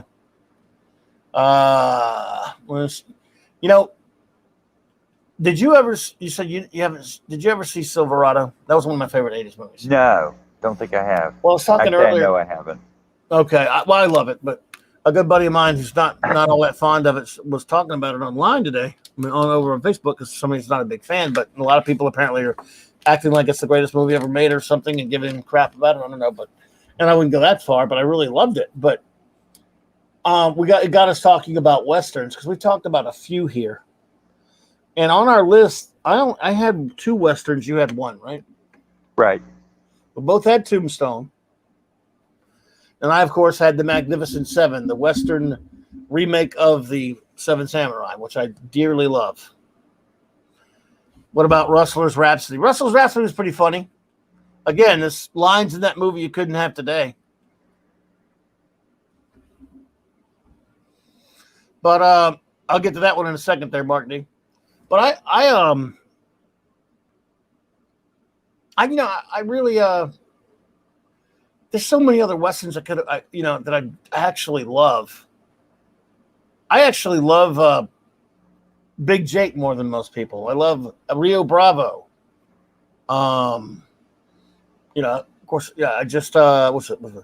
Man Who Shot Liberty Valance. Come on. Why am I forgetting that? The Good, the Bad, and the Ugly.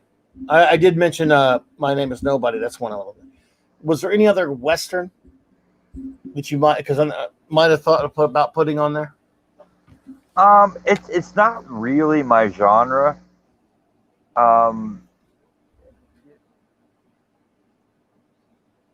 It just never has been. Like I like a few.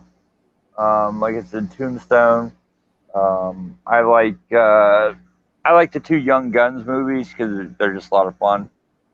I like Pale Rider, the Tin Star, but those are just exceptions for me. It's not really my type of genre.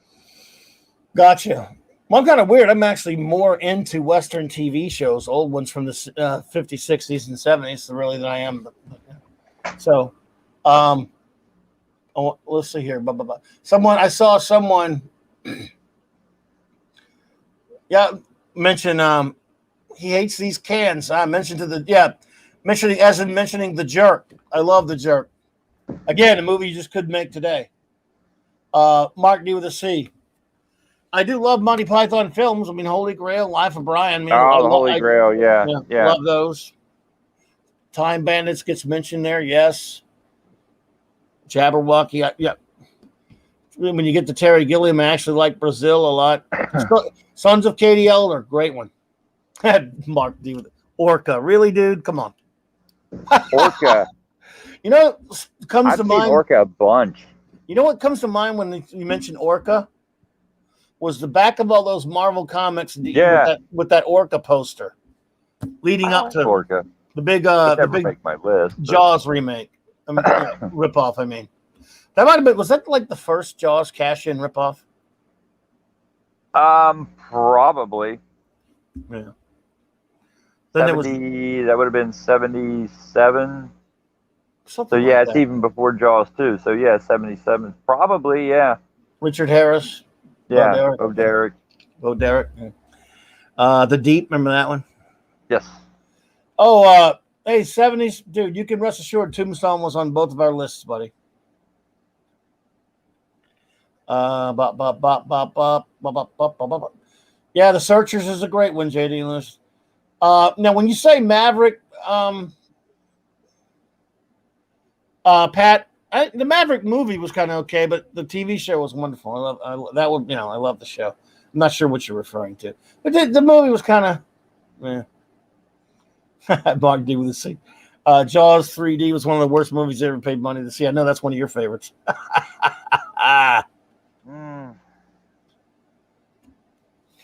You know, a movie we didn't mention was The Untouchables. You know, I really love that movie with Sean Connery and Kevin. Oh yeah. Costner. Yeah, me too. Love that one. And I'll surprise everyone. There is one kind of a sort of remake type thing because, other than John Carpenter's The Thing, it's no secret that I hate most remakes. But I actually kind of really liked Harrison Ford's The Fugitive. Yeah, I really like. Actually, I got to confess, I never watched the TV show, so I knew the basic premise, right? But I never watched the show, so I went into it completely unbiased. Yeah.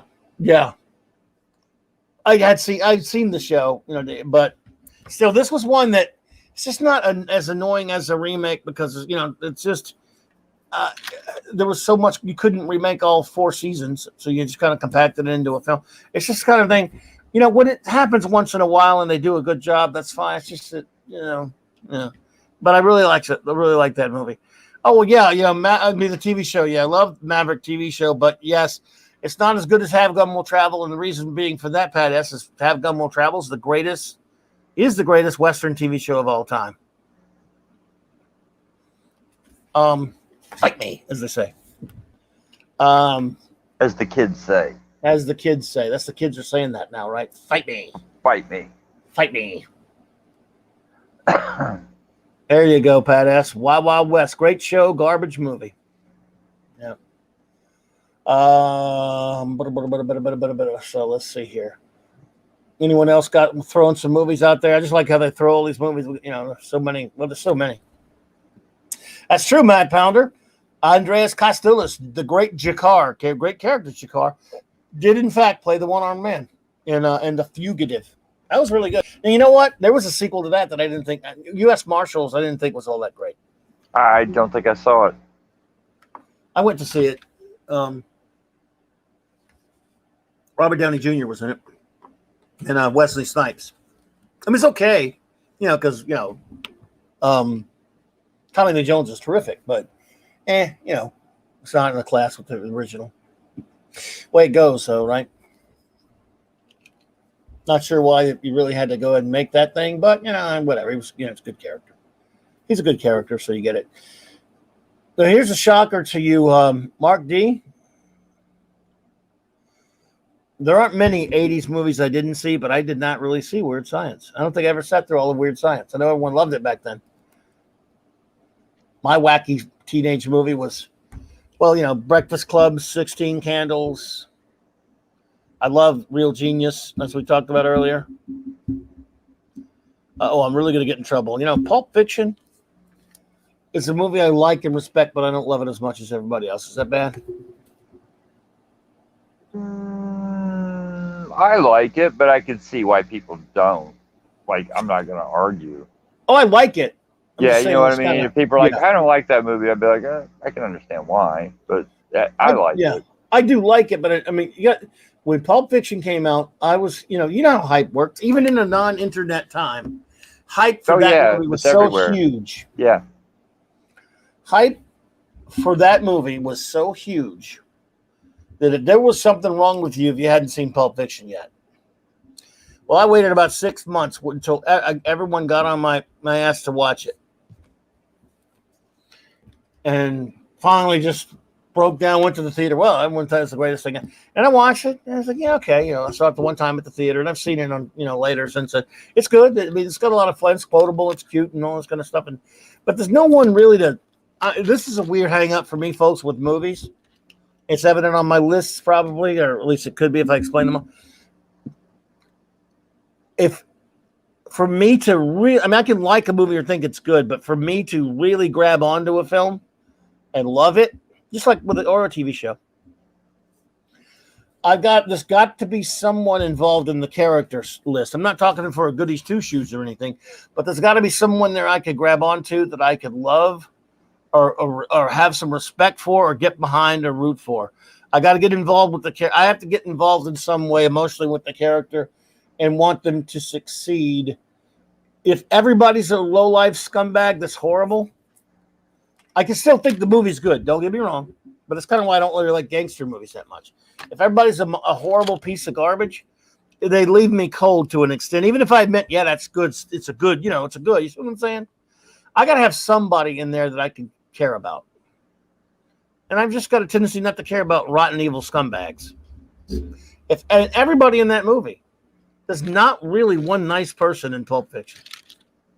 There are people that are less horrible than others, but everybody's pretty rotten. Maybe this is me. Just to hang up. What can I tell you? But it's still funny.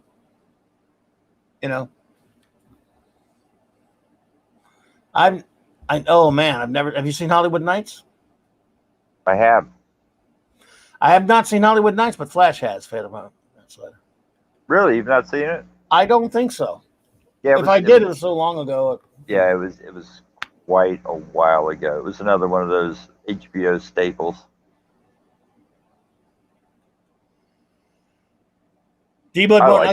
I could watch Real Genius, Weird Science, 16 Candles, and never on a never-ending loop and never get bored.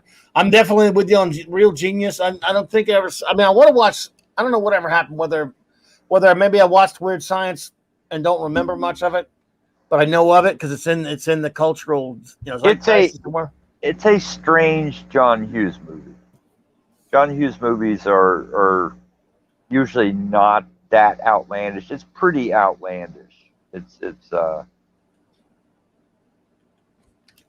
I like it, yeah, but unless you told me that was John Hughes, you would never know it. Yeah. Speaking of John Hughes, I love what's it, Breakfast Club. I really do like 16 Candles a lot. I love Planes, Trains, and Automobiles. That's one I can watch over and over again. And I even love Uncle Buck. Just, Candy's just terrific.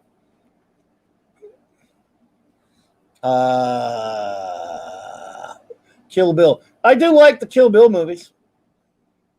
And she's not very nice either, is she? I mean, she's really a murderer, but at least she's trying to redeem her. I don't mind it when there's a redemption story going on. When there's humanity there. But again, I do like the Kill Bill movies. But again, I can really like a movie, but I'm talking about the ones that really get inside me, that get my heart, are the ones that really have characters I can stand with and I can I can be into, you know. Three Amigos. Yeah, I like the Three Amigos. That was fun. That's a funny movie. You seen that one? I have not. Really? I enjoyed that No, one. I never have. Oh, that's a goofy, fun movie. They're mentioning Blue Thunder. I like Blue Thunder. Yeah, me too. Yeah. And War Games. Oh, They yeah. There's another one. both came out in the same summer. Same director. Yeah, same director, same summer. Yeah. I love War Games. I can't believe, see what's coming up. I'm glad you guys are jogging memories and pulling up stuff that we forgot about that we love. I love War Games, and I like Blue Thunder a lot. Blue Thunder had multiple endings screen tested. No. Did you know about that? No. They, I believe. Sorry, I'm spoiler anyone of a 40-year-old movie, but yeah, I think there's a moratorium on it. I think you're okay. Yeah. You know how he what does he lands the chopper on the up and lets a train hit it or whatever. And Which doesn't make a lot of sense, but no, that's what he did. That's how it ended, though, right? There were 3 or 4 different endings that they showed the test screenings audiences. He keeps it. He gets killed in one of them. I think maybe I can't remember. There are a couple of different ones, and they just went with that one. So. But I love War Games, dude. War Games is great. Hey, Matthew Pounder, I actually did like Flight of the Navigator. I saw that once. Yeah, I liked it. That was a fun one. That was a fun movie. When we talk about, of course, Tron was on my list, everyone. But we talk about not a great decade for Disney, but I love the animated film, The Great Mouse Detective. Really enjoyed that one. As a Sherlock Holmes fan, that's a fun movie. I remember one Crazy Summer. Yeah. And what was the other one? What was the other? There were 2 movies that were sort of similar. One Crazy Summer. Was it the short name? One Nutty Spring. Oh, I don't know. I know they'll know. The gang in there will know. So. But yeah, they're coming up with some good ones now that I've just totally, some of them have just totally slipped my mind that I go, wow, I love that one. Summer Rental. No, that was with John Candy. Yes. I was thinking of John Cusack one. Better Off Dead. There you go. Thank you. That's right. Those were both John Nutsack movies. Iron Eagle. Zathras. What's up, Zathras? I've actually never seen Iron Eagle. Oh, I got a shocker. Have you seen that one? You seen that one? Flash? Iron Eagle? Yeah. I believe I saw it at a drive-in. It was like the second part. It was like the second of a double bill. Oh, okay. Gotcha. Well, I got a shocker for everyone. I like to shock everybody sometimes. Who's ready for the next shocker? What was the other one about? The Blade Runner shocker and the E.T. shocker? I've got a movie I did not see, shocker. By the way, do you have any movies you did not see, shockers? And I don't mean shocker. I don't mean the movie Shocker either. I did not see. You mean that everybody seems to have seen? Yeah, I mean it's the biggest thing ever, and Gosh.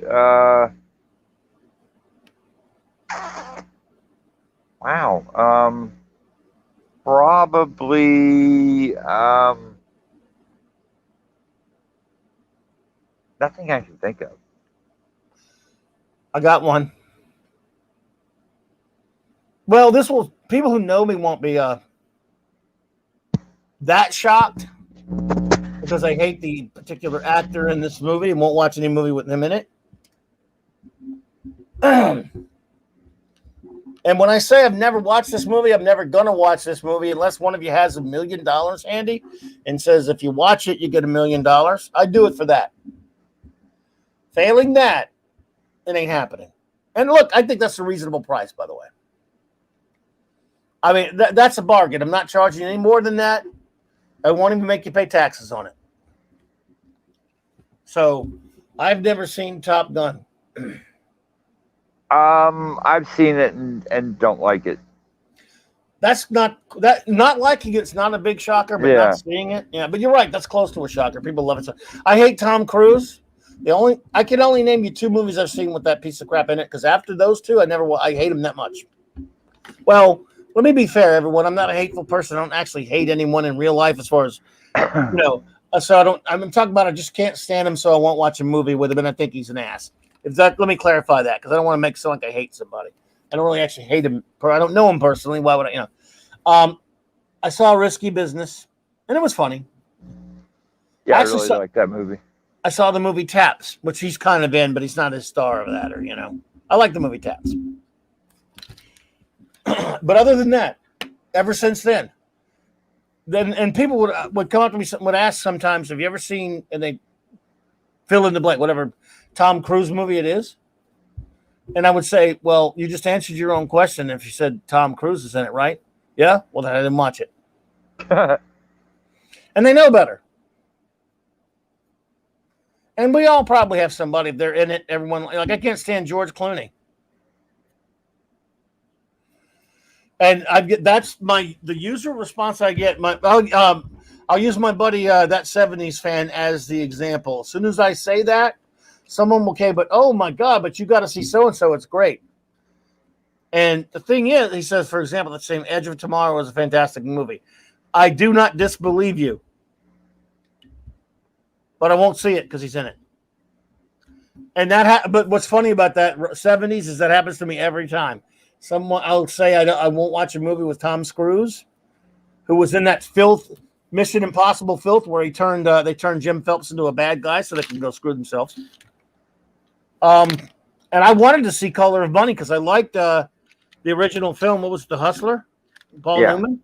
But it has Tom Cruise, so I won't watch it. So, and people have tried to get me to see Tom Cruise movies for 30 years. You got to watch this. I know you hate Cruise, but you got to watch this. I know you hate Cruise, but you got to watch that. People have been trying that with me for 40, almost 35 years. And no, I've hated Clooney. I did go sit through Batman and Robin, but I can't stand Clooney, so I won't watch anything with it. But look, in 70s, believe me, it's always been kind of funny. I've had people come up to me and say, look, I know you don't like Cruise, but you need to watch. Well, actually, it used to be, I know you don't like Tom Cruise, but did you see? I don't know. Well, you just answered your own question because he's in that movie. But anyway, yeah, I can't stand Clooney. Oh God.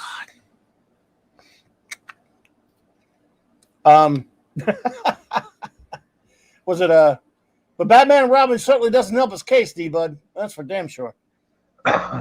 It's funny, Zathras, you mentioned Cocktail.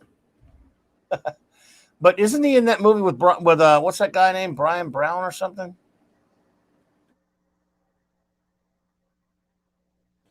You know, 80s movies we totally didn't mention. What's that? Crocodile Dundee, 1 and 2. I've only seen the first one and I liked it. I actually liked the second one too. Yeah, Brian Brown. Because by the way, Brian Brown, 70s. I really liked that movie FX with Brian Brown and Brian Dennehy. I almost didn't even mind the second one. FX. Ever see that one? I have. I like those. But I love the Crocodile Dundee movies though. Yeah, I've only seen the first one for some reason. I've never seen the third one though. Oddly enough. So, like I said, I'm trying to.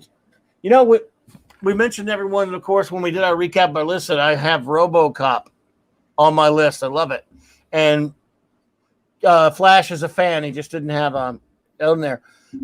A lot of people, I think, because we touched on this before. RoboCop 2 gets a bad rap. I love RoboCop 2. I love RoboCop 2. I mean, I think the first one's better, but I love it. Oh yeah, for sure. It's different as well, so that's kind of a good thing if you're making it 2, right? Yeah. At least they did something different. Frank Miller wrote it, and he even has a cameo in it.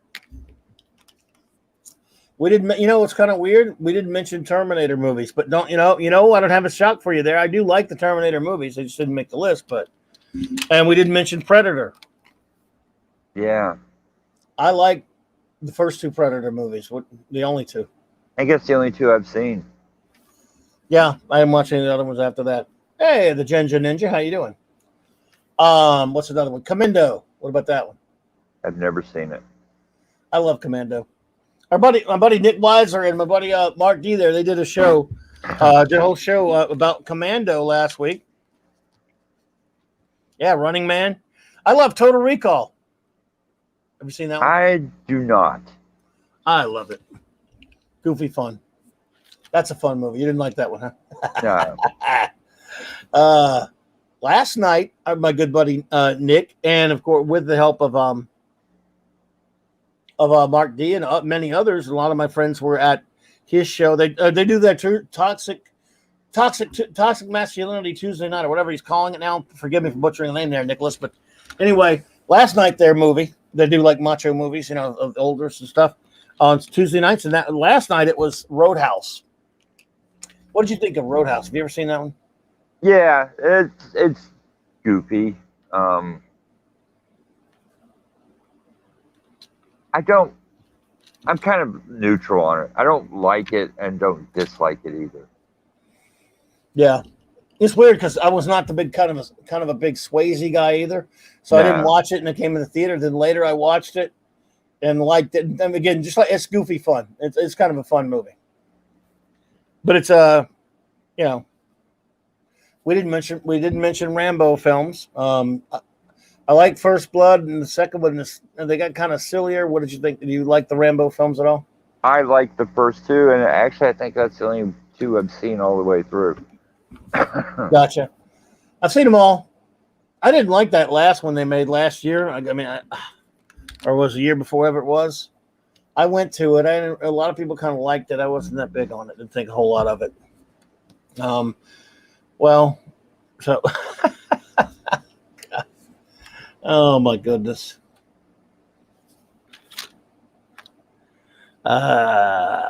Whoa. In the Mouth of Madness. That was a John Carpenter film, wasn't it? I believe so. A John Carpenter film that made my list, of course, was The Wonderful Big Trouble in Little China. What would be your, since you didn't quite have a John Carpenter film on there, other than Halloween would be your favorite, I guess. So we both did have a Carpenter film on there. Right. Other than that, what would be your runner-up for your favorite Carpenter film that would have been close to the list? Oh,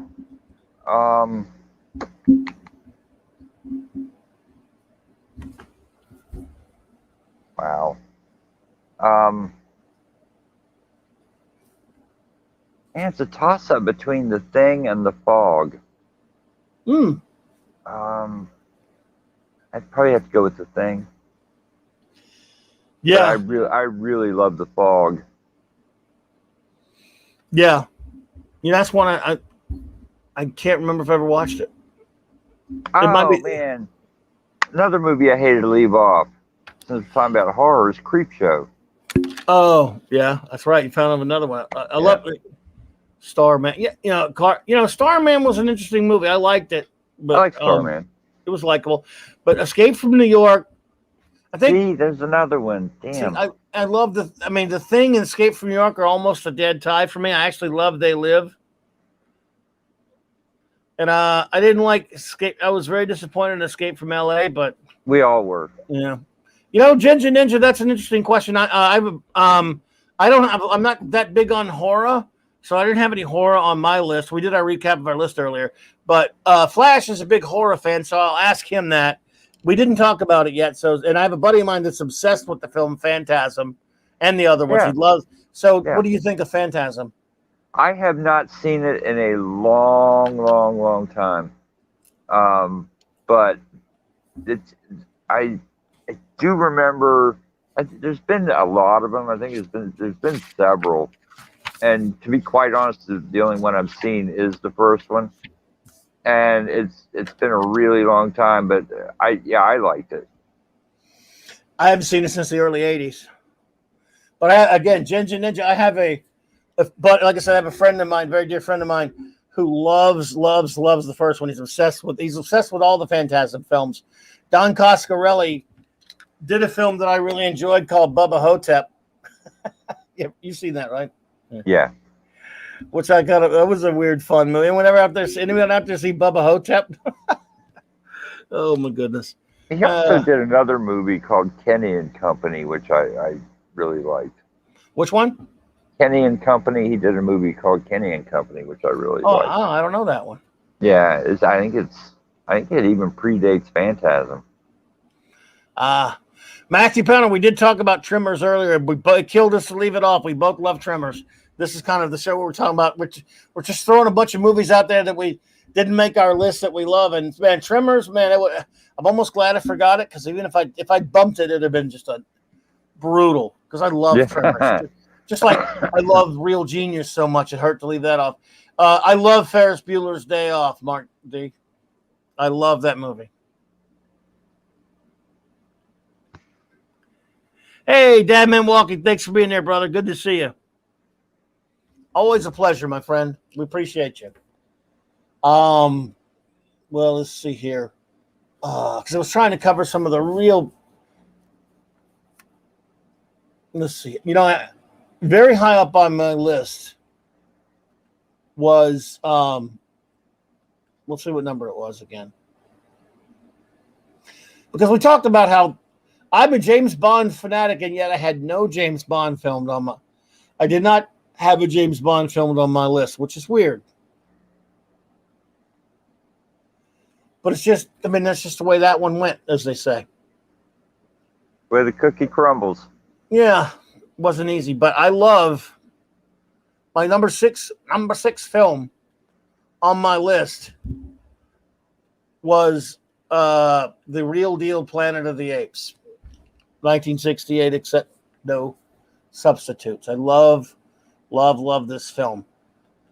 The only other Apes movie that would have got close, and it wouldn't get to top 25, but close, of these films, because the other ones just aren't in the same class with it, would of course be Escape from the Planet of the Apes. To me, that's the only really good one. But we've talked, Flash and I have talked about Bond films before. I like his take on it's pretty funny. By the way, Mark D, yeah, Fast Times at Ridgemont High was on Flash's list. Yes, it was. At number 14. So, when it comes to Bond films, I've got a couple of years back, my good friend Michael French of the great channel Retro Blasting, and we did our top favorite James Bond films. And here we go with the shocker again. Uh-oh. I'm going to be shocking about James Bond films for a second when I name you my favorite. I don't know. I don't know if you can take the shock, folks. I'm not sure it won't start a war amongst Bond films. I'm not sure if you could all handle the drama, the tragedy. The tragedy. That is my list of top 25 James Bond films. Or not 25. I think we did. Did we do 25? I think we only did our top 10, though, actually. And I don't think any of you can handle what my number one is. So I don't think I'm going to tell you. I do not know this. Because I'm not going to. I just don't want to hurt anyone's feelings. In fact, the destruction that this could cause on a galactic scale, the cosmic devastation that could result of my listing my favorite James Bond film. I'm not quite sure the universe can handle it. And I'm not sure any of you would ever survive knowing this. Although we did do it. Overselling the drama a little bit too much, folks. I don't know. Well, Michael and I need. By the way, I had the vamp time to pull up the list. So, I think Michael and I had the same number one. Which is my favorite James Bond film is. This is heresy. I don't know if I should commit heresy here. All right. No Rise of Silver Surfer's not a James Bond. Okay. If I had a drum roll, I would bring it out. Oh, wait a minute now. You all have to provide your own drum rolls. Ginger Ninja, how dare you curse in here with the word Quantum of Solace. Oh, man. All right, my favorite James Bond film is The Living Daylights. I like that one. I love Timothy Dalton. Now, look, my favorite Bond is Sean Connery. Let's get that out of the way. But I love Timothy Dalton, and I love Roger Moore. I do not like that James Bond dude. They're calling James Bond these days Daniel Craig. I don't like his movies. Living Daylights is a wonderful film. I love it. And my number 2 is going to get me in trouble too. What's number 2? Because my number 2. How could your favorite film, for example, not be your favorite Bond as far as the guy playing him? Well, Dalton's my second favorite. Oh, that's interesting. So my number 2 is Live and Let Die. I love it. Thank you, JD. I never get tired of watching The Living Daylights, and I love Dalton. Dalton, it's a crime that he didn't get more Bond films. And the interesting thing about that, Living Daylights was written for Pierce Brosnan, and he couldn't do it. He had to, he had a commitment to the Remington Steel. And then the other way around, by the time Golden came around, GoldenEye was written for Timothy Dalton, and yet he didn't do it. He dropped out. So we got, we got Pierce. So Goldfinger's my number 3. Then I love, I love a lot of them. I love From Russia with Love. I'm just throwing some out. I love a lot of them. The only ones I hate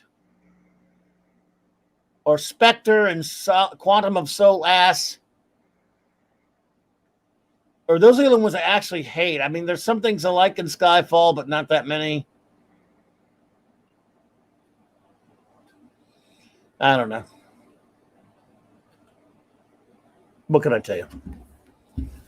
But Flash here, everyone, is not much of a James Bond guy. Not particularly. It always cracks me up when we talk about James Bond. Why? I don't know, because you always say how they're, I guess especially the older ones are like this part of the travel channel. Yeah. You have those spectacular opening sequences, like some big action-packed scene, like some over the top, which is like it's a Bond movie. That's okay. It's what it's supposed to be. Is some big bombastic action scene, and then the title sequence with usually a good song. I mean, there's been some bad ones, but usually it's a good song and some pretty imaginative visuals. And then those movies just slam on the brakes and become the travel channel. Like Bond's in Jamaica now. You know how we know he's in Jamaica? Because we spend the next 45 fucking minutes showing you Jamaica. And they just slam on the brakes and like nothing happens for like 45 minutes. And you're just like, what? I've lost interest. By the way, everyone, that's not me. I love it. I love them. But what I would tell you is back then there was no travel channel. That was the travel channel. That was the travel channel. Right. Yeah, I know. That's the problem. People but people liked it because they were going into the theater and seeing these exotic locations that they couldn't just see all the time. And they didn't have short attention spans. Usually they would people were liking seeing that in the films. Saying I have a short attention span? I think you do. I'm probably right. What? What were we talking I about? already forgot what we're talking about. Oh, but everyone might, and I probably mentioned this before. So, what's the fave Bond girl name? Oh man, God, that would be an interesting topic. I'm not sure. There's so many of them. Brett Cohen, good to see you, by the way. As I said, when I was 9 years old or whatever it was, somewhere up in there is when I've seen every James Bond movie in the theater since Diamonds Are Forever. But I went to what was supposed to be the premiere of Live and Let Die, but before that they had a double bill with the previous film Diamonds Are Forever. And again, I must have been 8, 9 years old, whatever it was. I didn't really know what James Bond was. We were going to see a movie that looked like action-packed movie, I guess. And I really enjoyed Diamonds Are Forever. It gets beat up a lot, but I really enjoyed it. Well, then, it wasn't uncommon to go to movies and have double features back then, So then I sit down we watched Live and Let Die, and I really enjoyed that too. But I didn't understand why there were two different guys. If you know what I mean. I didn't, an adult knows, oh, Sean Connery's leaving and they got a new guy coming in. A kid doesn't really understand that. That's why are they calling him the same name as they called the other dude? Yeah. I don't really understand. I loved it though. And saw every Bond movie in the theater after that. I'm so smart. I went to see I've been going to the theater to see the stupid, terrible Daniel Craig movies, but no more. I won't be going anymore to them. No, I'm not going to go see No Time to Watch. No way. No Time to Watch. If it ever shows up, won't be watching that. So, but and also I loved it when it was a big deal. When the ABC Sunday night movie James Bond film, they would show those. Yeah, so I love them, but yeah, I know. Shocker, everyone. Anticlimax. The Living Daylights. I just love that movie. And Dalton only had about like 6 weeks to get ready for that thing because he came in at the last minute. It was amazing. So, well, and again, that'd have got close to my list, close to my 25. Well, dude. You want to do TV shows next?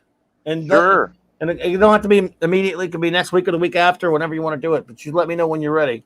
For sure, man.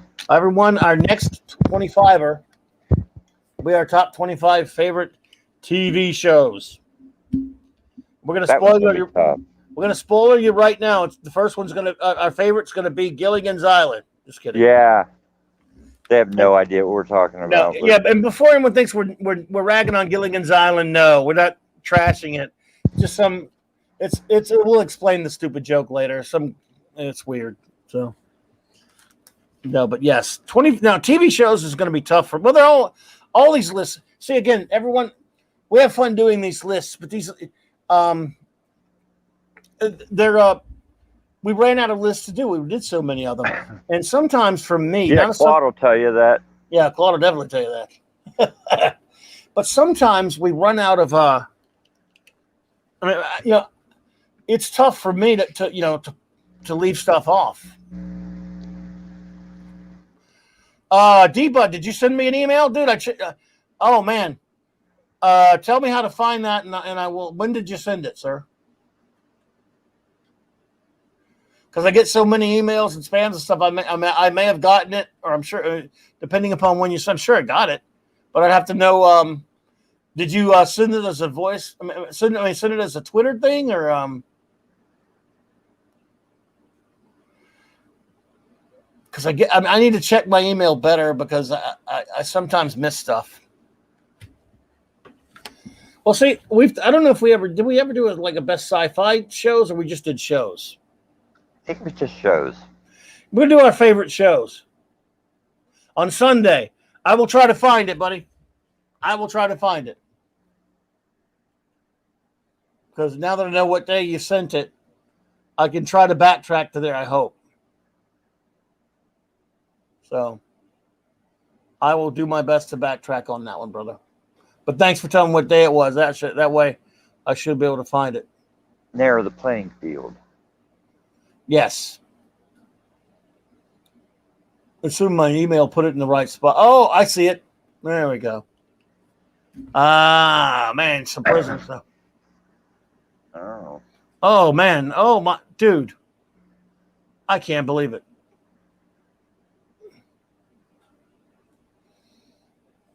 Oh, man. Cool picture, dude. I was trying to pull a picture up. Oh, there we go. Oh, wow. Man. Cool, dude. Well, thanks for sending that, buddy. I appreciate you, man. So, oh, yeah, look, we're going to have our list of the TV shows will be just as controversial. For me, it's just as tough as the movies.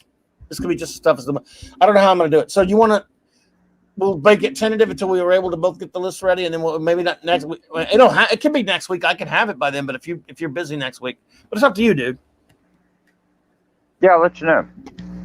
Just let me know. I'll have my people contact your people. That'll work. We'll do lunch. Svengoolie. Someone's talking about Svengoolie. That's you. Svengoolie. He's a Svengoolie's fan there. Who? Well, apparently Pat S mentioned it. Oh yeah. And he's from my neck of the woods. So I don't know. But everyone knows who Svengoolie is, right? I think he's on MeTV on my cable, but I was a Chili Billy guy. Okay, I got you. Not a Svengoolie then. Well, it was the horror hosts were very specific to certain markets. Okay. Yeah, like Chili Billy was Pittsburgh. Svengoolie, I think Chicago. Okay, I might be wrong. I don't know. Well, we'll figure it out. Or Indiana, something. Okay, yeah. Well, dude, if you got when you get your list done, I mean, I'm game for it next week. But if you can't have it by then, but I will start working on mine and have it done. If it didn't have to be next week, it can be the week after, whatever. Because I know you're a busy feller. But I know you're a busy man. So, but whatever, however you want to do it. Yeah, man, I will send a flag. I'll send an email and. Yep. Then you'll lose it. So everyone, we'll do it next year. Indeed. Show note, everyone. Saturday night. Well, tomorrow first before Saturday night. But where are you at? The Global Geek Gang shall gather tomorrow, 1 p.m. Central Standard Time. For more global geekness, which will be all kinds of fun.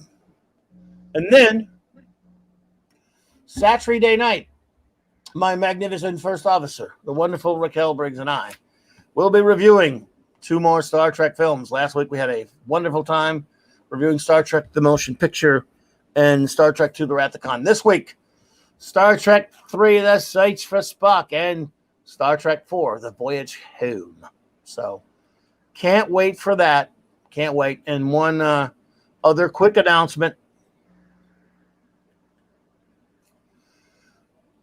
Way in advance, August 8th, 1961 was the first issue, the release date for the first issue of the Fantastic Four, the world's greatest comic magazine. And Marvel Comics will not celebrate this properly. So it's up to us, folks. It's up to the Clobberers, the Global Geek Gang, Clobberin Times. So, 4 p.m. Central Standard Time, Sunday, August 8th, 2021. We will celebrate 60 years of the Fantastic Four. And I don't even know why I'm doing a crappy Howard Cosell, because I don't know what you ever had to do with comics. But I'll tell you this, it's going to be a spectacular night. And I promise that I will never do a crappy Howard Cosell again, unless it's a Monday night. Okay, sorry, I don't know what came under me, folks. Oh boy. So anyway, Vengeance Unlimited. There's an obscure one there, Phantom Outside. I had a buddy of mine that loved it. Vengeance Unlimited. And he met Michael Madsen at a con and talked to him about it. Yeah. So cool. Okay, well, everyone, I want to thank you all for being here tonight. And Flash. Yes. Appreciate it, buddy. It was fun just Oh, for sure, man. talking movies. Had so much fun, everyone, hanging with you. And well, we will do it again. TV shows. If not next week, it'll be soon. It'll be soon. So let me play our outro out. Thanks to the great Stone Loki for this outro. And everyone have a great night. Take care.